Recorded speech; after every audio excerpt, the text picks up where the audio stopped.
विवरण: किम युन, किन साम्राज्य का राजकुमार जो गिर गया। उसे 9 सूर्यों की सैन्य विरासत में मिली है। उसके शस्त्रागार में शानदार सैन्य विरासत, उंगलियों में अद्भुत लेखन तकनीकें, दुश्मनों और सुंदरियों से घिरा हुआ। लेकिन किम युन संतुष्ट नहीं है। वह 9 सूर्यों से आगे बढ़कर महान सूक्ष्म अनंत में जाना चाहता है। एक ईश्वर बनना चाहता है। अध्याय 1: निराशा का राजकुमार। जब दुनिया खुली तो पृथ्वी अंधेरी और ठंडी थी। कुछ वर्षों बाद 9 चमकदार सूर्यों का जन्म हुआ और वे आकाश में ऊंचे लटके।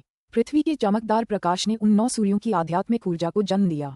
आध्यात्मिक ऊर्जा ने लाखों वर्षों तक स्वर्ग और पृथ्वी को पोषित किया, सभी जीवित चीजों का पोषण किया और 9 सूर्यों की रहस्यमय भूमि का निर्माण किया। यह अज्ञात था कि 9 सूर्यों की भूमि में मनुष्य कब प्रकट हुए। उन्होंने स्वर्गीय दाव को समझा, स्वर्ग की जासूसी की और गहन कलाओं की रचना की। उन्होंने अपने शरीर को संयमित और मन को परिष्कृत करने के लिए 9 सूर्यों की आध्यात्मिक ऊर्जा को आत्मसात किया, स्वर्ग विरोधी शक्ति का विकास किया और 9 सूर्यों में सभी आत्माओं के स्वामी बन गए। स्वर्गीय किन साम्राज्य, शाही महल। रात में शाही महल जगमगा उठा। हवा में धुआं और फूल खिले हुए थे जो रंगों से जगमगा रहे थे और हजारों मंडपों और महलों को अपनी ओर खींच रहे थे। यह नव विरासत राजकुमार के आगमन का उत्सव था। महल के दक्षिण की ओर एक एकांत पुरानी इमारत में, एक छोटी सी इमारत की छत पर, एक युवक रात के आसमान में खूबसूरत आतिशबाजी को देखकर थोड़ा भौंचक्का हो गया। उसकी दृढ़ आंखें चमक रही थीं, मानो उसे पुरानी बातें याद आ रही हों। उस युवक का नाम किम युन था। वह इस साल 15 साल का था और उसके पिता स्वर्गीय किन साम्राज्य के सम्राट थे। उसकी माँ एक रानी थी, लेकिन उनकी मृत्यु को कई साल हो चुके थे। वह युवराज थे, लेकिन 5 साल पहले उन्हें अपमानित कर पद से हटा दिया गया। 5 साल पहले युवराज को एक राक्षसी कला का अभ्यास करने वाला, एक राक्षसी मार्शल कलाकार तथा निश्चित स्तर की राक्षसी कलाओं में से एक माना गया था। जब ये बात फैली तो बहुत बड़ा हंगामा मच गया और देश में हर कोई स्तब्ध रह गया। अपनी रक्षा के लिए ग्रैंड प्रीसेप्टर महल से भाग गई थी, उसका ठिकाना अज्ञात था। बाद में पुराने अधिकारियों ने मिलकर सम्राट से युवराज को पदच्युत करने का अनुरोध किया, क्योंकि युवराज को बचपन से ही महागुरु ने शिक्षा दी थी और वह गुप्त रूप से राक्षसी विद्याओं का अभ्यास कर सकता था। इसके अलावा उन्होंने सम्राट से देश की शक्ति को पुनः स्थापित करने के लिए एक नई रानी नियुक्त करने और युवराज की उपाधि प्रदान करने का भी अनुरोध किया। सम्राट शायद दूसरे अधिकारियों के दबाव में मजबूर थे, इसलिए उन्हें सिर्फ वही करना था जो उन्हें कहा गया था। नतीजतन किम युन का युवराज पद रद्द कर दिया गया। हालांकि पुराने अधिकारी अभी भी हार मानने को तैयार नहीं थे। उन्हें डर था कि किम युन भविष्य में सत्ता हथियाने और उनसे बदला लेने के लिए शिकायतें जमा करके गुप्त रूप से शैतानी कलाएं अपनाएंगे। इसलिए उन्होंने 10 वर्षीय किम युन को पकड़ने से पहले उसका सिर काट दिया और उसके शरीर से 5 में से 4 आत्मा शिराओं को बलपूर्वक निकाल लिया। किम युन 5 आध्यात्मिक नाड़ियों के साथ पैदा हुआ था और मार्शल दाव में ऐसी प्रतिभा होना उसके लिए अत्यंत दुर्लभ था। 4 आध्यात्मिक नाड़ियों से वंचित होने के बाद केवल एक ही बची थी। प्रतिभाशाली युवराज रातों रात एक साधारण राजकुमार बन गया। मार्शल आर्ट का अभ्यास करने के लिए आत्मा शिरा अत्यंत महत्वपूर्ण थी। जितनी अधिक आध्यात्मिक शिराएं होंगी, उतनी ही अधिक आध्यात्मिक ऊर्जा को वह महसूस कर सकेगा तथा जितनी तीव्र और सघन आध्यात्मिक ऊर्जा अवशोषित होगी, साधना उतनी ही तीव्र और सुचारू होगी। किम युन के पास मूल रूप से 5 सूर्य आध्यात्मिक नाड़ी थी और वह अत्यंत प्रतिभाशाली था। वह 5 सूर्यों की आत्मिक ऊर्जा को महसूस कर सकता था। 4 आत्मिक शिराओं से क्रूरतापूर्वक वंचित होने के बाद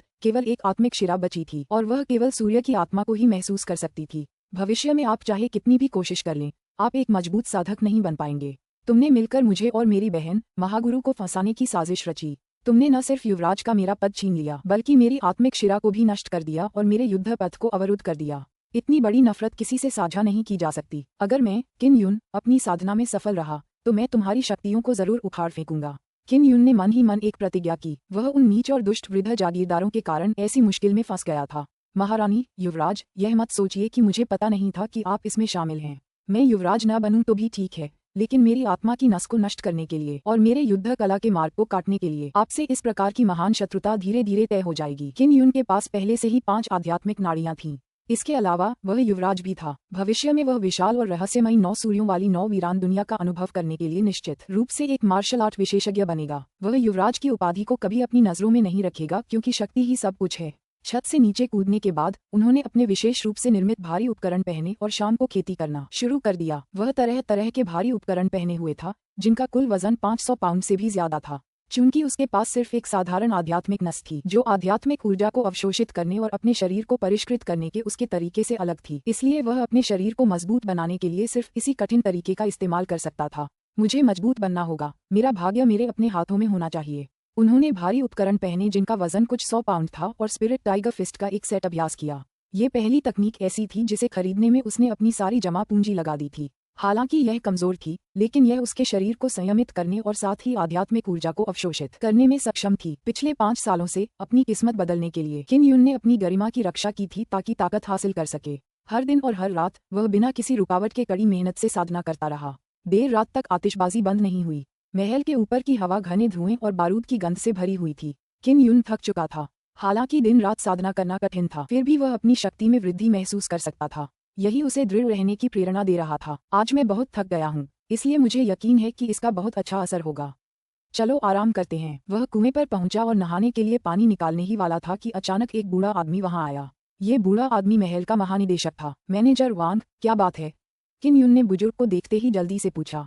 5वें राजकुमार, स्टीवर्ट वांग ने गंभीरता से कहा। जब किन युन ने मैनेजर वांग के हाव भाव देखे तो वह गंभीर हो गया।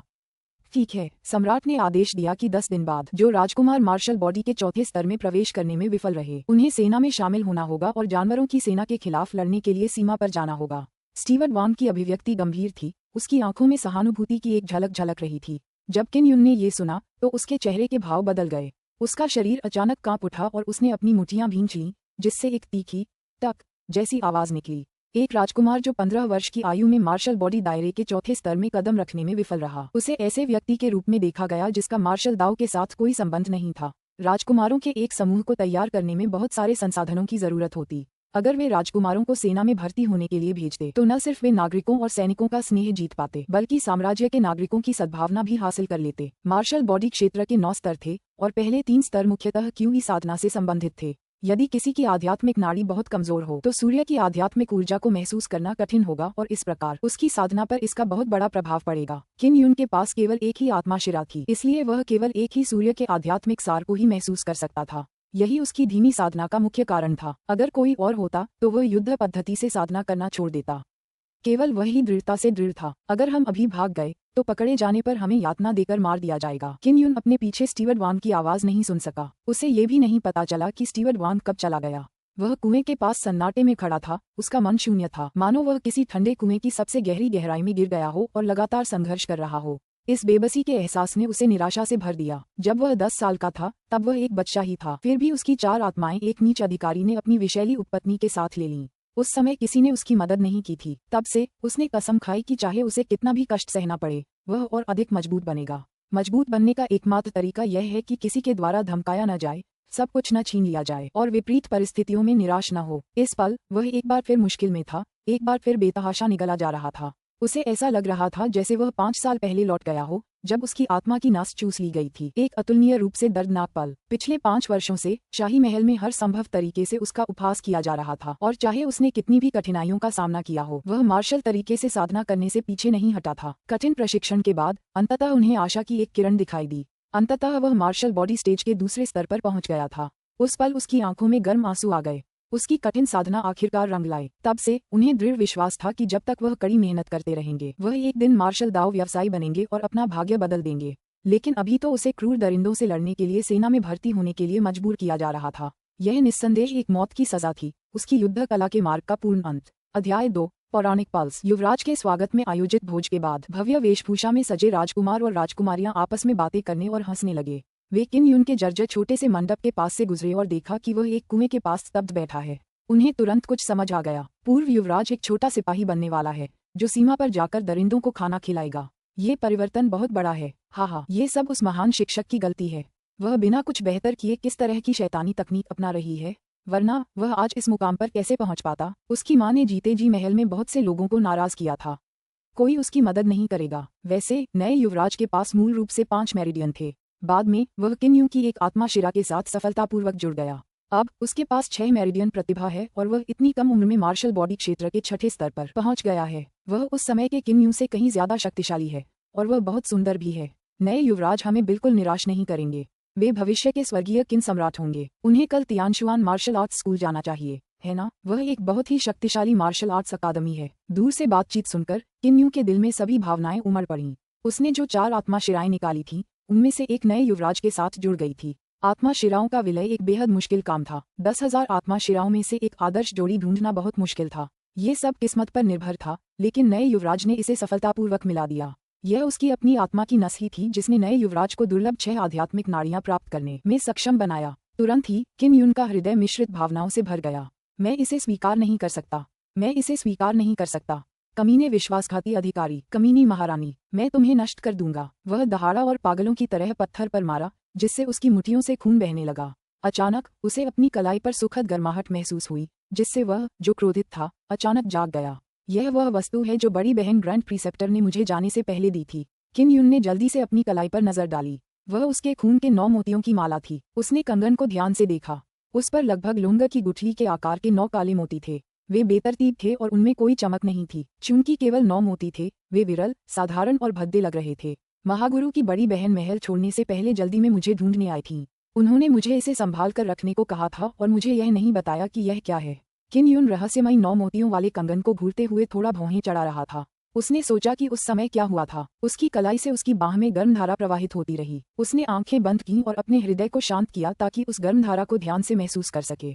उसने पाया कि यह वास्तव में 9 अलग अलग प्रकार की आध्यात्मिक ऊर्जाओं से बनी थी। जैसे ही उसने अपनी आंखें खोलीं और अविश्वास से अपनी कलाई पर पड़े कंगन को देखा, उसका दिल धड़क उठा। जब तक कोई इंसान था, वह एक आत्मा शिरा के साथ पैदा होता था, जिसे प्रथम सूर्य आत्मा शिरा कहा जाता था। वे केवल एक ही सूर्य की आत्मिक ऊर्जा को महसूस कर सकते थे। ऐसे लोगों के लिए शक्तिशाली मार्शल आर्टिस्ट बनना मुश्किल था, इसलिए उन्हें एक साधारण जीवन जीने के लिए नियत किया गया था। 2 सूर्यों की आत्मा शिरा थोड़ी बेहतर होगी और 3 सूर्यों का होना एक मध्यम स्तर की प्रतिभा मानी जाएगी। 4 सौर आध्यात्मिक पल्स एक श्रेष्ठ प्रतिभा थी और 5 सौर आध्यात्मिक पल्स और 6 सौर आध्यात्मिक पल्स दोनों दुर्लभ प्रतिभाएं थीं। 7 यांग आत्मा शिरा को एक सुपर प्रतिभाशाली के रूप में जाना जाता था और 8 सूर्य आत्मा शिरा को 10,000 वर्षों में शायद ही कभी देखा गया था और 9 यांग स्पिरिट पल्स केवल किंवदंतियों में ही मौजूद थी। किन यून महागुरु द्वारा छोड़े गए रहस्यमयी 9 मोतियों वाले कंगन के माध्यम से 9 प्रकार की आध्यात्मिक ऊर्जा को महसूस कर सकता था। यह 9 यांग आध्यात्मिक स्पंदन के बराबर था, जो एक महान प्रतिभा थी। वह बहुत उत्साहित था और उसने खुद को शांत करने के लिए कुछ गहरी सांसें लीं तथा 9 मोतियों की माला को ध्यान से देखा। हर मनके पर एक जटिल डिजाइन था। पतली रेखाएं एक दूसरे को काटती और गुंथी हुई थीं, लेकिन गौर से देखने पर यह बिल्कुल स्वाभाविक था और बिल्कुल भी अव्यवस्थित नहीं था। ये जानने के लिए कि क्या यह असली है, उसने और अधिक आध्यात्मिक ऊर्जा को अवशोषित करने की कोशिश की और निश्चित रूप से वह अपने शरीर में 9 अलग अलग प्रकार की आध्यात्मिक ऊर्जा को अवशोषित कर सका। उन्हें 9 सूर्यों की आध्यात्मिक ऊर्जा को अवशोषित करने के लिए केवल एक क्षण की आवश्यकता थी और उनके शरीर की थकान बहुत कम हो गई। 9 यांग ऊर्जा सचमुच अद्भुत है। मुझमें 9 यांग आत्मा शिरा जैसी प्रतिभा है। शायद मैं 10 दिनों के भीतर मार्शल बॉडी स्टेज के चौथे स्तर में प्रवेश कर सकूं। इस तरह मुझे सेना में भर्ती होने की जरूरत नहीं पड़ेगी। किन यून बहुत खुश था, उसका दिल जोरों से धड़क रहा था। इस खुशी ने उसे इतना उत्तेजित कर दिया कि उसका पूरा शरीर कांप उठा। उसने सचमुच नहीं सोचा था कि ग्रैंड प्रीसेप्टर का रहस्यमय कंगन उसकी किस्मत पलटने में सक्षम होगा। किन यून, जिसका हृदय भावनाओं से भरा हुआ था, ने आराम करने और मन को शांत रखने के लिए गहरी सांस ली। 9 सूर्यों की दुनिया में 9 सूर्यों की अलग अलग आभा थी, जो पूरी दुनिया को कवर करती थी। जितनी ज्यादा आत्मिक शिराएं होंगी, उतनी ही ज्यादा सूर्य आत्मिक ऊर्जा को व्यक्ति महसूस कर सकेगा और उतनी ही ज्यादा आत्मिक ऊर्जा को अवशोषित कर सकेगा। विभिन्न सूर्य आत्मिक ऊर्जाओं द्वारा मुक्त की गई आत्मिक ऊर्जा को शरीर में अवशोषित करने के बाद वह सम्मिलित होकर विकसित भी हो सकती है। 9 यांग ऊर्जा के पोषण के कारण किन यून को इसे अवशोषित करने में केवल 1 घंटे का समय लगा और फिर उसकी सारी थकान दूर हो गई। आत्मिक ऊर्जा के पोषण से उसकी मुट्ठियों पर लगी चोटें भी जल्दी ठीक हो गईं। वह कमरे में प्रवेश करने और साधना के लिए आध्यात्मिक ऊर्जा के 9 सूर्यों को आत्मसात करने हेतु 9 मोतियों वाला कंगन उधार लेने के लिए बेताब था। उसे इस क्षण का लाभ उठाकर अपनी किस्मत को अपने हाथों में नियंत्रित करने के लिए एक शक्तिशाली शक्ति विकसित करनी थी। किन यून अपने कमरे में आया और बिस्तर पर पालथी मारकर बैठ गया। उसने आंखें बंद कर लीं और अपने दिल को शांत किया, फिर अपनी क्यूई खींचना शुरू किया। 9 सूर्यों की आत्मिक ऊर्जा उस गहरे काले 9 मोती वाले कंगन से एक छोटी सी धारा की तरह धीरे धीरे प्रवाहित हुई। यह उसके शरीर में प्रवेश कर 9 रंगों के धागों में बदल गई, जो उसके अंगों और हड्डियों में एकत्रित होकर प्रवाहित होने लगे। आध्यात्मिक ऊर्जा उसके शरीर में प्रवेश करने के बाद भी वैसी ही बनी रहती। हालांकि वह उसके शरीर में संग्रहित हो सकती थी, लेकिन समय के साथ धीरे धीरे समाप्त हो जाती। उस समय उसे आध्यात्मिक ऊर्जा को आंतरिक क्यूई में परिवर्तित करने और उसे अपने डेंटियन में संग्रहित करने की आवश्यकता होगी। मार्शल बॉडी स्टेज के पहले 3 स्तर मुख्य रूप से क्यूई कल्टिवेटिंग स्टेज पर केंद्रित थे। क्यूई ड्राइंग के प्रथम स्तर में आध्यात्मिक ऊर्जा को महसूस करना सीखा और फिर उसे अपने शरीर में खींचा। आध्यात्मिक ऊर्जा के उसके शरीर में प्रवेश करने के बाद उसके शरीर की आध्यात्मिक ऊर्जा उसके मांस और रक्त में समाहित हो जाएगी और उसके शरीर को मजबूत करेगी। क्यूई साधना के तीसरे स्तर पर व्यक्ति आध्यात्मिक ऊर्जा को आंतरिक क्यूई में परिष्कृत कर सकता है और इसे अपने अंगों और हड्डियों में प्रसारित कर सकता है। किन यून मार्शल आर्ट्स क्षेत्र के दूसरे स्तर पर ही अटका हुआ था। लंबे समय तक कोई प्रगति नहीं हुई और उसके लिए तीसरे स्तर तक पहुंचना मुश्किल हो गया। तीसरे स्तर तक पहुंचने की कुंजी शरीर के परिसंचरण में आध्यात्मिक ऊर्जा की एक बड़ी मात्रा को प्रवाहित करना था, ताकि मांसपेशियों और रक्त को पोषण मिले और शरीर मजबूत हो जाए। फिर शरीर एक चक्की के पत्थर में बदल जाता और आध्यात्मिक ऊर्जा तेजी से पूरे शरीर में प्रवाहित होने लगती। ये शरीर के अंदर रक्त से टकराकर आंतरिक ऊर्जा उत्पन्न करती। पहले उसके पास केवल एक ही आत्मा शिरा थी और वह केवल एक सूर्य से ही आध्यात्मिक ऊर्जा प्रवाहित कर सकता था। हालांकि यह आध्यात्मिक ऊर्जा अत्यंत दुर्बल थी और उसे प्रवाहित करना कठिन था। 9 मोती के कंगन के माध्यम से वह 9 सूर्यों की आध्यात्मिक ऊर्जा को बाहर निकाल सकता था। इस समय 9 प्रकार की आत्मिक ऊर्जाएं उसके शरीर के अंदर तेजी से प्रवाहित हो रही थीं और उसके मांस और रक्त में विलीन हो रही थीं। उसकी मांसपेशियां और हड्डियां तेजी से मजबूत हो रही थीं। सुबह सुबह 9 सूर्य एक सीधी रेखा में धीरे धीरे क्षितिज से ऊपर उठे। उन्होंने अंधकार और ठंड को दूर भगाया और 9 सूर्यों की भूमि में गर्मी और रोशनी लेकर आए। पूरी रात 9 मोतियों वाले कंगन की साधना करने के बाद किम युन स्वाभाविक रूप से जाग उठा। उसने गहरी सांस ली और अपनी आंखें खोलीं। वे रोशनी से जगमगा रही थीं। वह अतुलनीय रूप से उत्साही लग रहा था और उसके स्वभाव में भी जबरदस्त बदलाव आया था। मुट्ठी भींचते ही उसके शरीर की ऊर्जा मानो उसकी बाह में प्रवाहित होने लगी। उसने मुंके मारे जिससे तूफान मच गया। मैं सफल हो गया। मैंने अंततः आंतरिक क्यूई की साधना की और मार्शल बॉडी स्टेज के तीसरे स्तर में प्रवेश किया। किम यून की आंखें नम हो गईं क्योंकि वह बेहद उत्साहित महसूस कर रहा था। उस भयानक प्रतिभा की कहानी सुनकर वह मन ही मन आहें भर रहा था। उसने तो बस एक ही रात में सफलता हासिल कर ली थी। यदि यह पिछला यांग आध्यात्मिक पल्स था तो उसे बिना किसी संसाधन के सफलता पाने के लिए कम से कम 2 से 3 साल की आवश्यकता होगी। बड़ी बहन, महागुरु, आपको क्या हुआ? मैं आपको जरूर ढूंढ लूंगा। उसने दूर तक देखा। उसके विचार अस्तव्यस्त थे। महागुरु की उत्पत्ति रहस्यमय थी। उनकी मां ने उन्हें बहुत पहले महल में आमंत्रित किया था और उन्हें मार्शल दाव सिखाने की जिम्मेदारी उन्हीं की थी। वह एक सौम्य और सुंदर, अद्वितीय सुंदरी थी जिन्होंने बचपन से ही उनके साथ अच्छा व्यवहार किया था। मुझे इस मामले को अच्छी तरह से छुपाना होगा और विश्वासघाती अधिकारियों से खुद को बचाने के लिए मुझे जल्द से जल्द महल छोड़ना होगा। किम यून ने मन ही मन सोचा। अध्याय 3 आध्यात्मिक ऊर्जा गोलियां। नए युवराज के पास 6 यांग आध्यात्मिक नाड़ी थी। वह स्वर्गीय किन साम्राज्य के इतिहास में सबसे प्रतिभाशाली राजकुमार था। जहां तक वर्तमान किम यून की बात है, क्योंकि उसके पास 9 मोतियों वाला कंगन था, वह 9 सूर्यों वाली आत्मा शिरा के बराबर था। ऐसी प्रतिभा केवल किंवदंतियों में ही दिखाई देती थी और हर पहलू में ये 6 सूर्यों वाली आत्मा शिरा से कहीं बढ़कर थी। किम यून ने आंगन का दरवाजा खोला और देखा कि कुछ लोग जल्दी जल्दी वहां से गुजर रहे हैं। लोगों का समूह युवराज को तियानक्सुआन मार्शल आर्ट अकादमी में भेजने के लिए उनके कक्ष की ओर दौड़ रहा था। अब हर कोई युवराज की कृपा दृष्टि प्राप्त करना चाहता था और अपने लिए लाभ चाहता था। उस समय किम यून को अभी अभी युवराज की उपाधि दी गई थी। ये समूह भी उसी तरह उसकी चापलूसी कर रहा था। हालांकि 5 साल पहले जब उन्हें युवराज के पद से हटा दिया गया था तो उनके साथ ताल्लुक रखने वाले लोगों ने ही सबसे पहले उनसे दूरी बना ली थी। जिन लोगों ने ग्रैंड प्रीसेप्टर से अनुग्रह प्राप्त किया था वे तुरंत ही बदसूरत हो गए और सबसे बुरे शब्दों के साथ उन्हें कोसने लगे ताकि यह साबित हो सके कि उनका उनसे कोई लेना देना नहीं है और वे समझौता करने से बच सकें। ये नीच लोग सिर्फ अपने स्वार्थ के लिए अपनी अंतरात्मा के विरुद्ध कुछ भी कर सकते हैं। अपार शक्ति के सामने ये चींटियों जैसे हैं। किम यून पहले ही इन लोगों के समूह को भांप चुका था। वह और भी मजबूत बनने के लिए दृढ़ था। युवराज, सिंहासन, मुझे परवाह नहीं। उसने दरवाजा बंद कर लिया और छोटे से आंगन में अभ्यास करने लगा। मैं जल्द से जल्द लेस देन क्यूई एक्सप्लोजन तकनीक ग्रेटर देन सीखना चाहता हूँ। यही एकमात्र मार्शल आर्ट तकनीक है जो बड़ी बहन ग्रैंड प्रीसेप्टर ने मुझे दी है। किम यून ने अपनी आंतरिक क्यूई को प्रसारित किया और जमीन पर मुक्का मारने से पहले उसे अपनी बाह की ओर निर्देशित किया। वाह! जैसे ही मुट्ठी से भीतरी क्यूई निकली, वह फट गई। इससे उसकी मुट्ठी से हवा की एक लहर फूट पड़ी। जमीन पर पड़े सूखे पत्ते हवा के तेज झोंकों से टकराकर तुरंत टूट गए, जिससे जमीन में गड्ढा बन गया। क्यूई विस्फोट तकनीक एक मार्शल आर्ट तकनीक थी जो उन्हें महागुरु ने अपनी रक्षा के लिए दी थी। इस तकनीक का अद्भुत पहलू ये था कि अगर कोई व्यक्ति आंतरिक क्यूई की साधना न भी करे तो भी वह कमजोर आध्यात्मिक ऊर्जा का उपयोग करके क्यूई का विस्फोट कर सकता था। मैं जितनी देर तक आंतरिक क्यूई को संघनित कर पाऊंगा, यह उतना ही अधिक शक्तिशाली होगा। मैं 10 सांसों तक आंतरिक क्यूई को संघनित करने का प्रयास करूंगा। किम यून ने एक गहरी सांस ली और मन ही मन समय गिनने लगा। 10 सांसों के बाद क्यूई विस्फोट तकनीक के अनुसार अपनी आंतरिक क्यूई को मुक्त करते हुए उसका डेंटियन कांप उठा। उसने एक बड़े पत्थर पर मुक्का मारा। टकराना। मुक्का बेरहमी से चट्टान पर जा लगा। चट्टान के दरकने और छोटे छोटे टुकड़ों में बिखरने से चारों तरफ हवा का झोंका फैल गया।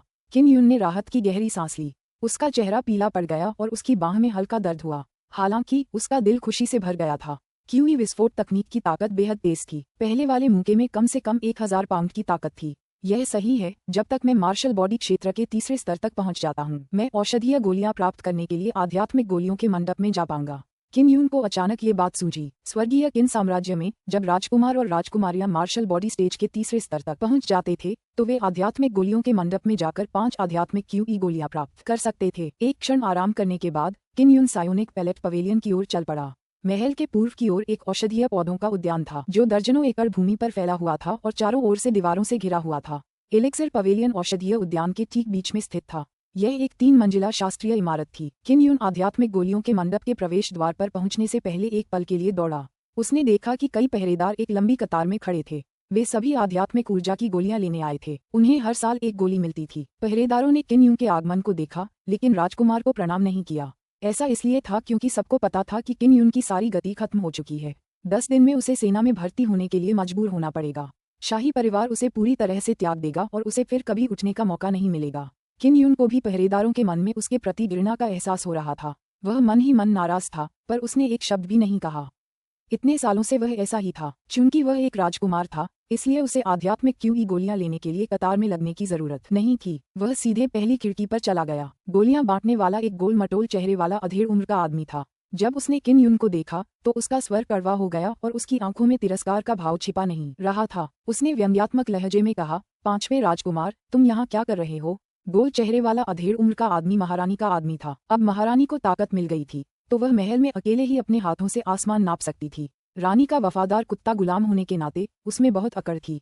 किन यून ने भौहें चढ़ाईं और ठंडे स्वर में कहा, मैं यहाँ आध्यात्मिक क्यूई गोलियां इकट्ठा करने आया हूँ। तुम मार्शल बॉडी दायरे के सिर्फ दूसरे स्तर पर हो। यहाँ आकर कोई मुसीबत मत खड़ी करो। गोल चेहरे वाले आदमी ने व्यंग्य किया, मुझे पता है कि तुम आगे बढ़ना चाहते हो, लेकिन यह मत भूलना कि 5 साल पहले तुम युवराज नहीं थे। नया युवराज मनुष्यों में एक सच्चा अजगर है, स्वर्ग का पुत्र। गोल चेहरे वाला आदमी उस पर व्यंग्य करना चाहता था, लेकिन किन यून का मजबूत और पतला हाथ एक अज्ञात क्षण में आगे बढ़ा और एक भेड़िए की तरह उसकी गर्दन पर जोर से काट लिया। धमाका! एक जोरदार आवाज सुनाई दी। किन यून ने खिड़की से गोल चेहरे वाले आदमी को पकड़ लिया और उसे जोर से जमीन पर पटक दिया। उसके पैर उस गोल मटोल चेहरे पर पड़े और उसकी आवाज में रौब झलक रहा था जब उसने कहा, तुम कुत्ते के गुलाम की याददाश्त बहुत तेज होगी। भले ही मैं युवराज न हूँ, फिर भी मैं आदरणीय 5वां युवराज हूँ और मेरे सामने गुस्ताखी करना तुम्हें गवारा नहीं है। स्वामी को धमकाने के लिए दास का उपयोग करना मृत्युदंडनीय अपराध है। भले ही मैं तुम्हें, एक कुत्ते दास को मार डालूं, कोई परिणाम नहीं होगा। जब लाइन में खड़े गार्डों ने देखा कि किन यून के पास इतनी शक्ति है, तो वे घबरा गए। उन्होंने देखा कि किन यून ने अभी अभी अपनी आंतरिक क्यूई का इस्तेमाल किया था। मार्शल बॉडी स्टेज के तीसरे स्तर पर ही वह अपनी आंतरिक क्यूई को मुक्त कर सकता था। इसका मतलब ये था कि किन यून ने मार्शल बॉडी क्षेत्र के तीसरे स्तर में कदम रखा था। गोल चेहरे वाले उस आदमी को, जिसे सबक सिखाया जा चुका था, पूरा यकीन था कि किन यून मार्शल बॉडी के तीसरे स्तर पर है। वह कांपते हुए झट से जमीन पर घुटनों के बल बैठ गया और किन यून के आगे झुक गया।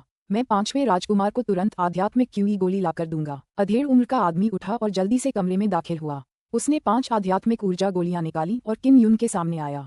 उसने सिर झुकाकर सम्मानपूर्वक उन्हें सौंप दिया। अन्य पहरेदारों ने भी अपने सिर नीचे कर लिए और किन यून को प्रणाम किया। यद्यपि किन यून मार्शल बॉडी क्षेत्र के केवल तीसरे स्तर पर था, वह पहले से ही ताकत का आकर्षण महसूस कर सकता था। केवल शक्तिशाली शक्ति होने पर ही कोई सम्मान प्राप्त कर सकता है और नीची नजरों से बच सकता है, अन्यथा वे केवल घमंडी और दुष्ट लोगों को अपनी गरिमा को कुचलने की अनुमति दे सकते हैं।